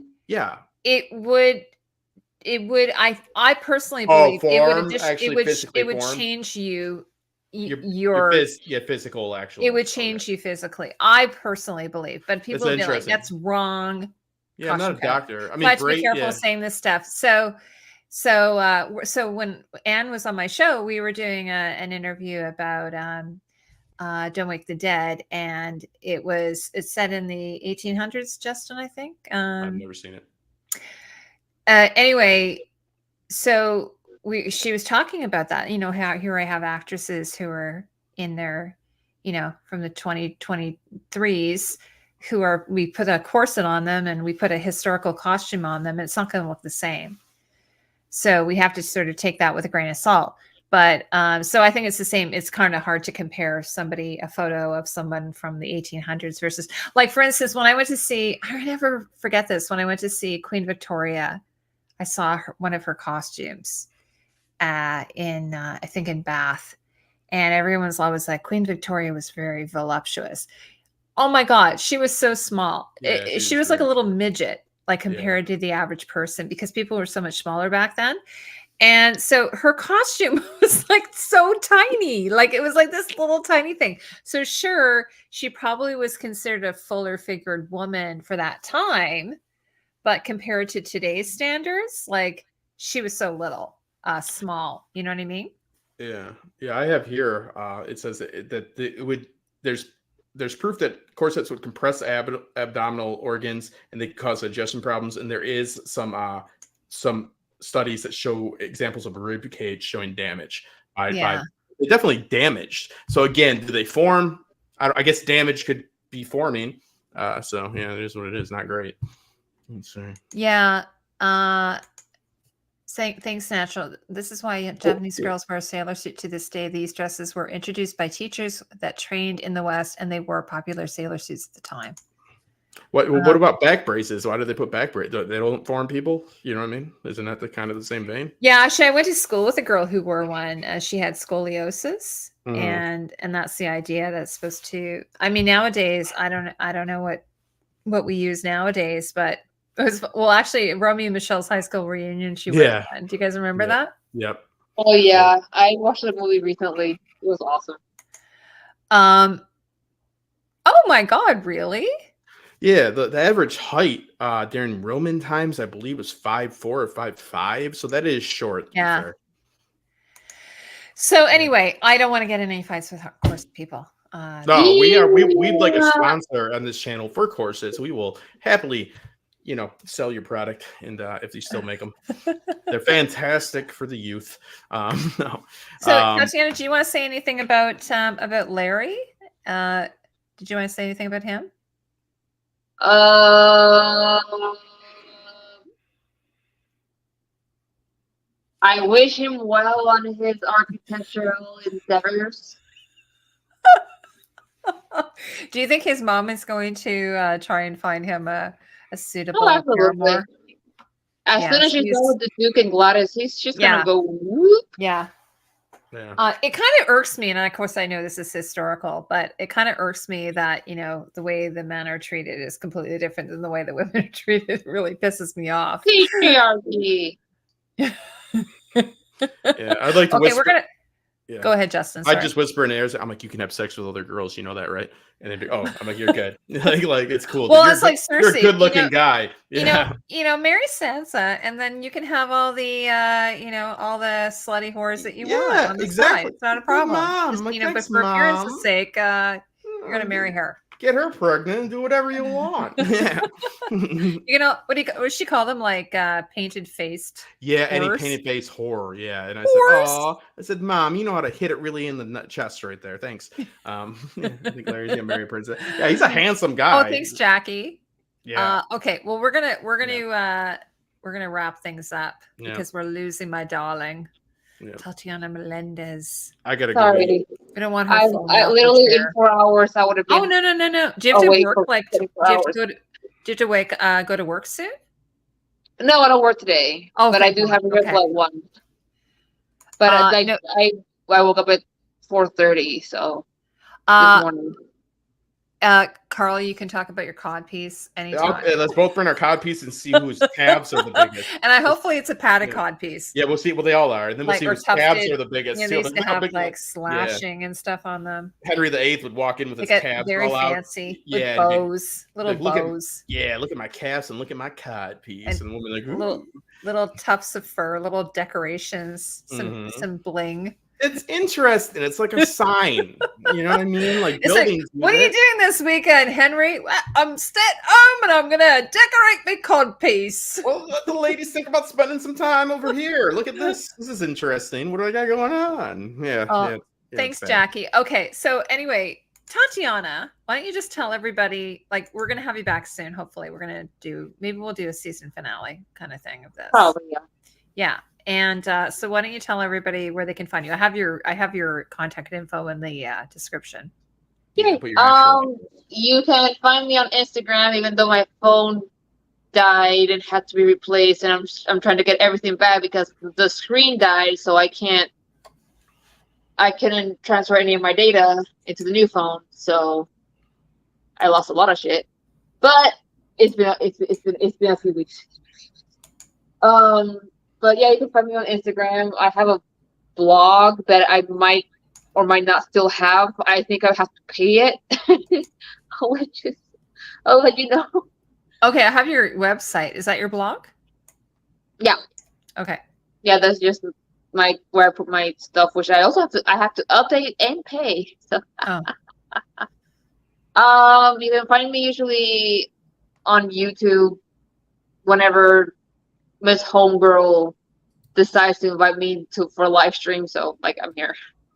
I don't really do much in my Instagram anyways. But we're definitely going to set you up on TikTok. We got to get that going. I hate TikTok with a you would be so good on TikTok. I'm Even just more I reason to be hate on it there. on principle. Like I tried TikTok for a while, but I just could not get into it. I hated it so much. Okay. Like on principle, bleh. We'll No fix offense that. to anyone who likes We it, could but like do maybe YouTube Shorts then. I think we guess. use the shorts. Yeah. Okay. Oh, hey, 30 Days is back. We're just wrapping up here. 30 Days. We're losing Tatiana. So, okay, Justin, what about you? I'm just working. So the latest channel that I'm working with as a content strategist and all that, we've improved their numbers by like 216% across the board. So that's exciting. And editing. You have to tell me about that. I don't even know anything about it. Oh yeah. Well, yeah. The numbers. What's it called? Hmm? What's the channel called? This is the Paradox Engine, so they're that California channel. So yeah, I finally got them set up, and things are going right. That's awesome. And who else are you working with? I also work for Manic Meeks. I'm the editor Manic there. Meeks, yeah. I had the pleasure of doing a lot. Yeah, both my. I go. I hope they aren't talking. That's awesome. I hope they aren't talking. They're gonna fire me. She's so nice. We were great. on AK's channel. Oh, I love Alicia Kingston. Yeah, editing reaction content is like the best. It's great. It's like what shows does she do? Well, I was her editor for Fringe. I'm her editor now for Fringe? I'm Fringe. Yeah, she does Fringe. I'm an editor for a few K dramas like Movings and Bargains. Okay. I do like random stuff. I also was what's it called? The show, I can't remember it now, but I did it forever. It was a show like where there's paranormal detectives. What the hell is the name of it? I don't know. She does like a lot. Does she do daily? Yeah. Oh yeah. She releases like 3 videos a day. Wow. So yeah, she's got like an assembly line of stuff. So she works really hard. Okay. So I just handle like a little bit of it. So all different stuff. Then you're different, and then those people over there at Paradox Engine are different. So I really like it. I've taught people from my mistakes about what not to do, and I've got people on. Not you. I don't do your content strategy. You already know what to do. But with my other channels, like the one I'm the content strategist for, I get them on a schedule. Like I never did. I'm like, you need to be on a schedule. You need to be putting out videos that are reliable. Yeah. People, build this. And it's actually been, it's proven to work. So I'm very happy that my theory has worked because, I was yelling at them for a while because they weren't doing it. And I said, I'm going to quit, start doing exactly what I say. This channel is going to fail. And it's now just. Yeah. You have to send me their link to their channel so I can see. Yeah, I had to convince them I wasn't going to kill their art. I go, I'm not here to kill your art. I'm here because you need to pay. You know what I mean? Like they're running it with a lot of people that they need to employ right now. So it's working right now. So yeah, I'm happy. So learn from other people's mistakes, not your own. And Justin's wearing one of his many scarves that he owns. His mom. My mom makes these. I call them ma scarves. Yeah. You had this stripe one is really cute too. I like that one. They're crocheted. They're not knit. Everyone. Yeah, get it right. I know. I had to find out the hard way because I kept saying it. Go ahead. And then also Justin is doing a video for me on the new Shogun show that's coming to FX in 2024. Tatiana, I have to get you to watch this show with me. It's based on the James Clavell novel called Shogun. And it is Japan in the Edo period, 1600. So it originally there was a mini series back in the 80s starring Richard Chamberlain and so it's a remount and it's who's this Sonata is the actor? What's his name again? From yeah, you're not gonna get me on that. Yeah, Oh my god, I can't. He's anyways. He was in Westworld. Yeah. And I have lost it. What is his name? Hiroyuki Sanada. He's in John Wick, and he's in The Last Samurai, I believe. The Last Samurai, Bullet Train. Yeah. Sorry. Tokugawa era, about 250 years before Edo period. See, I'm a weeb. I think he's Wikipedia. I think he's literally the person. It is it's the Edo period. It's the Edo period. It's I'm saying Carl's the incarnation of like the personification of Wikipedia. He's just like hears it and he gives it out. Carl, Carl is Carl's going to be totally into it because of all the weapons and everything. So anyway, so Justin's doing a video on my reaction to the trailer. Yeah, there's looking a at trailer. Monday, it's a good one. Yeah. There's a trailer, there's a teaser, and then there's some pictures. And then, so the show's, it got a little delayed because of the strike, right? Yeah. So it's coming out in February. Yeah, some insight that you're given from the book as well. How pissed I am at Netflix for just increasing their show graveyard, and they canceled Shadow and Bone. Oh my God, I'm so mad about that. And they blamed it on the strike. Yes, actually, absolutely, Carl. That's who it is. Yeah. He's saying that Lord Toranaga is Lord Tokugawa. Yeah, so Shogun is based on like real life characters or what have you. So it's going to be very, very in depth. But like, I'm watching a new show now called Murder at the End of the World. And what's it? Anyway, it is. I've heard of it. It's really good. Yeah, but I'm just pissed off because there's just so much. There's such good TV shows in that Netflix does, and they cancel all the good ones. But God help you if you take away Love Is Blind. God help you if you take away The Ultimatum. It's all a mess right now, Tatiana. Oh yeah, their business is not working, and they're it's a mess. So, Murder at the End of the World is on FX, which is the same show, same channel as Shogun, and it's actually Britt Marling and Sal. So, where can we watch it streaming, Heidi? Huh? Where can we watch it streaming? It is on. It's on FX. So Hulu.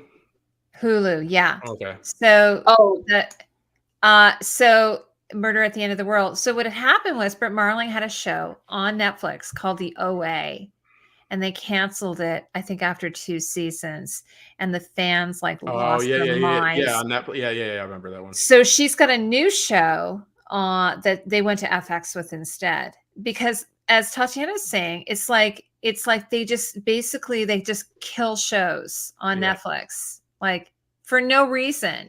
The Midnight Club, The Witcher. I didn't love season 3, but it wasn't as bad as season 2. That's a whole nother stream right there. You notice the HBO properties are now appearing on Netflix. They're both scrambling. Yeah. Everybody's scrambling because we need to go back to cable, because it's, like I said, sickler, and it's going to happen. We are going to have paid ads.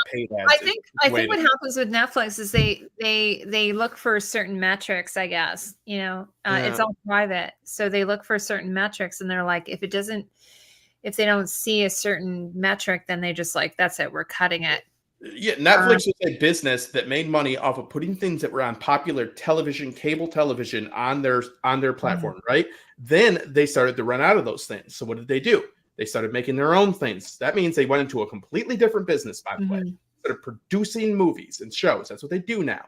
Okay? Yeah, Justin and I reviewed Dark, which is this German series that ran for 3 years. Yeah. And then they came out with a new show called 1899. They cut it after the first year. Yeah, because it's too expensive. Because it's too expensive.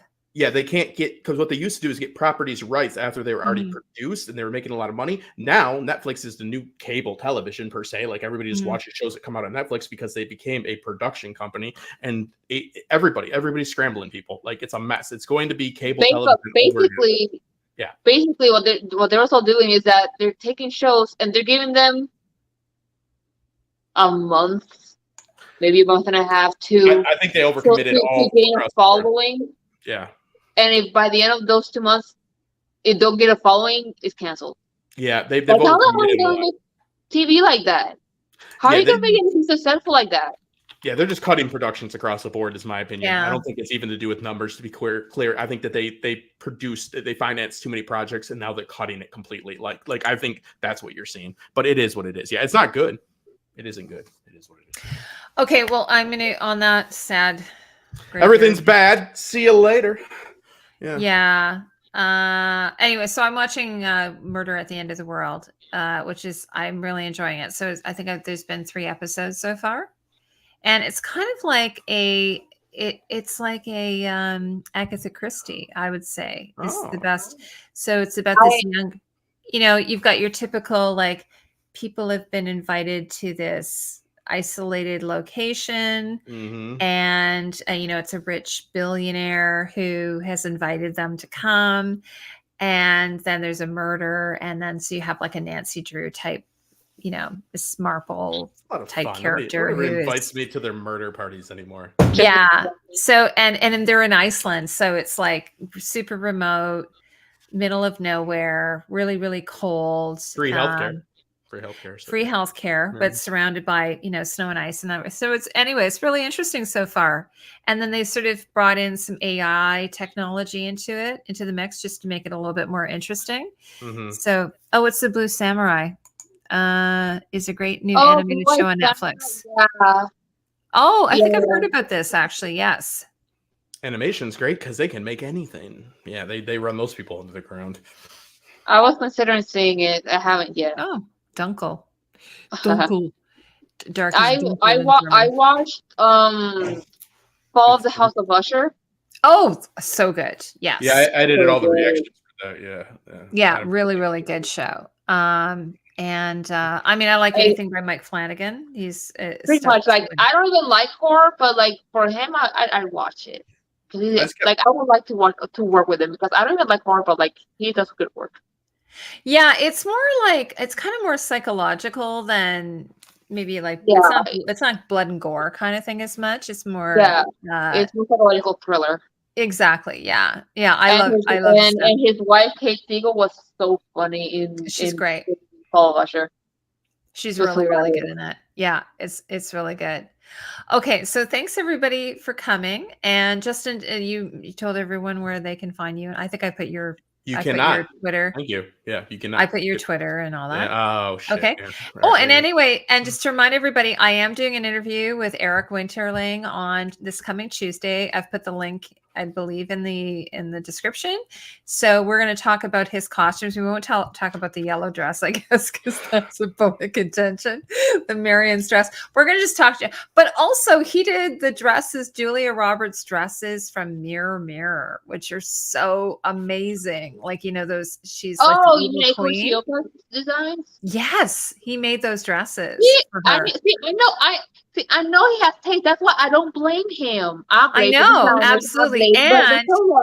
And he made a lot of Maisel's dresses in the Marvelous Mrs. Maisel. So he's everything's ever done is fantastic. But also he's done a lot of Broadway. So Tatiana, you would totally love him. Mm-hmm. I know.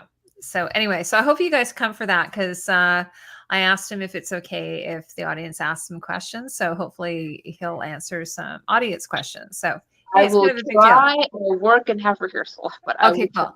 Yeah, try and pop in. Okay. Thanks so much, everyone. Okay, well, have a lovely evening, everyone. Bye. Goodbye. Tatiana's doing her royal. I didn't believe you until you pulled out some fans. Now I'm like, oh, stream's not ended. Yeah. Wait till we do the Shogun live stream. Oh, there she goes. Okay. Very fan-centric. Bye, everybody. Take care. I trust her. She's got those fans. I didn't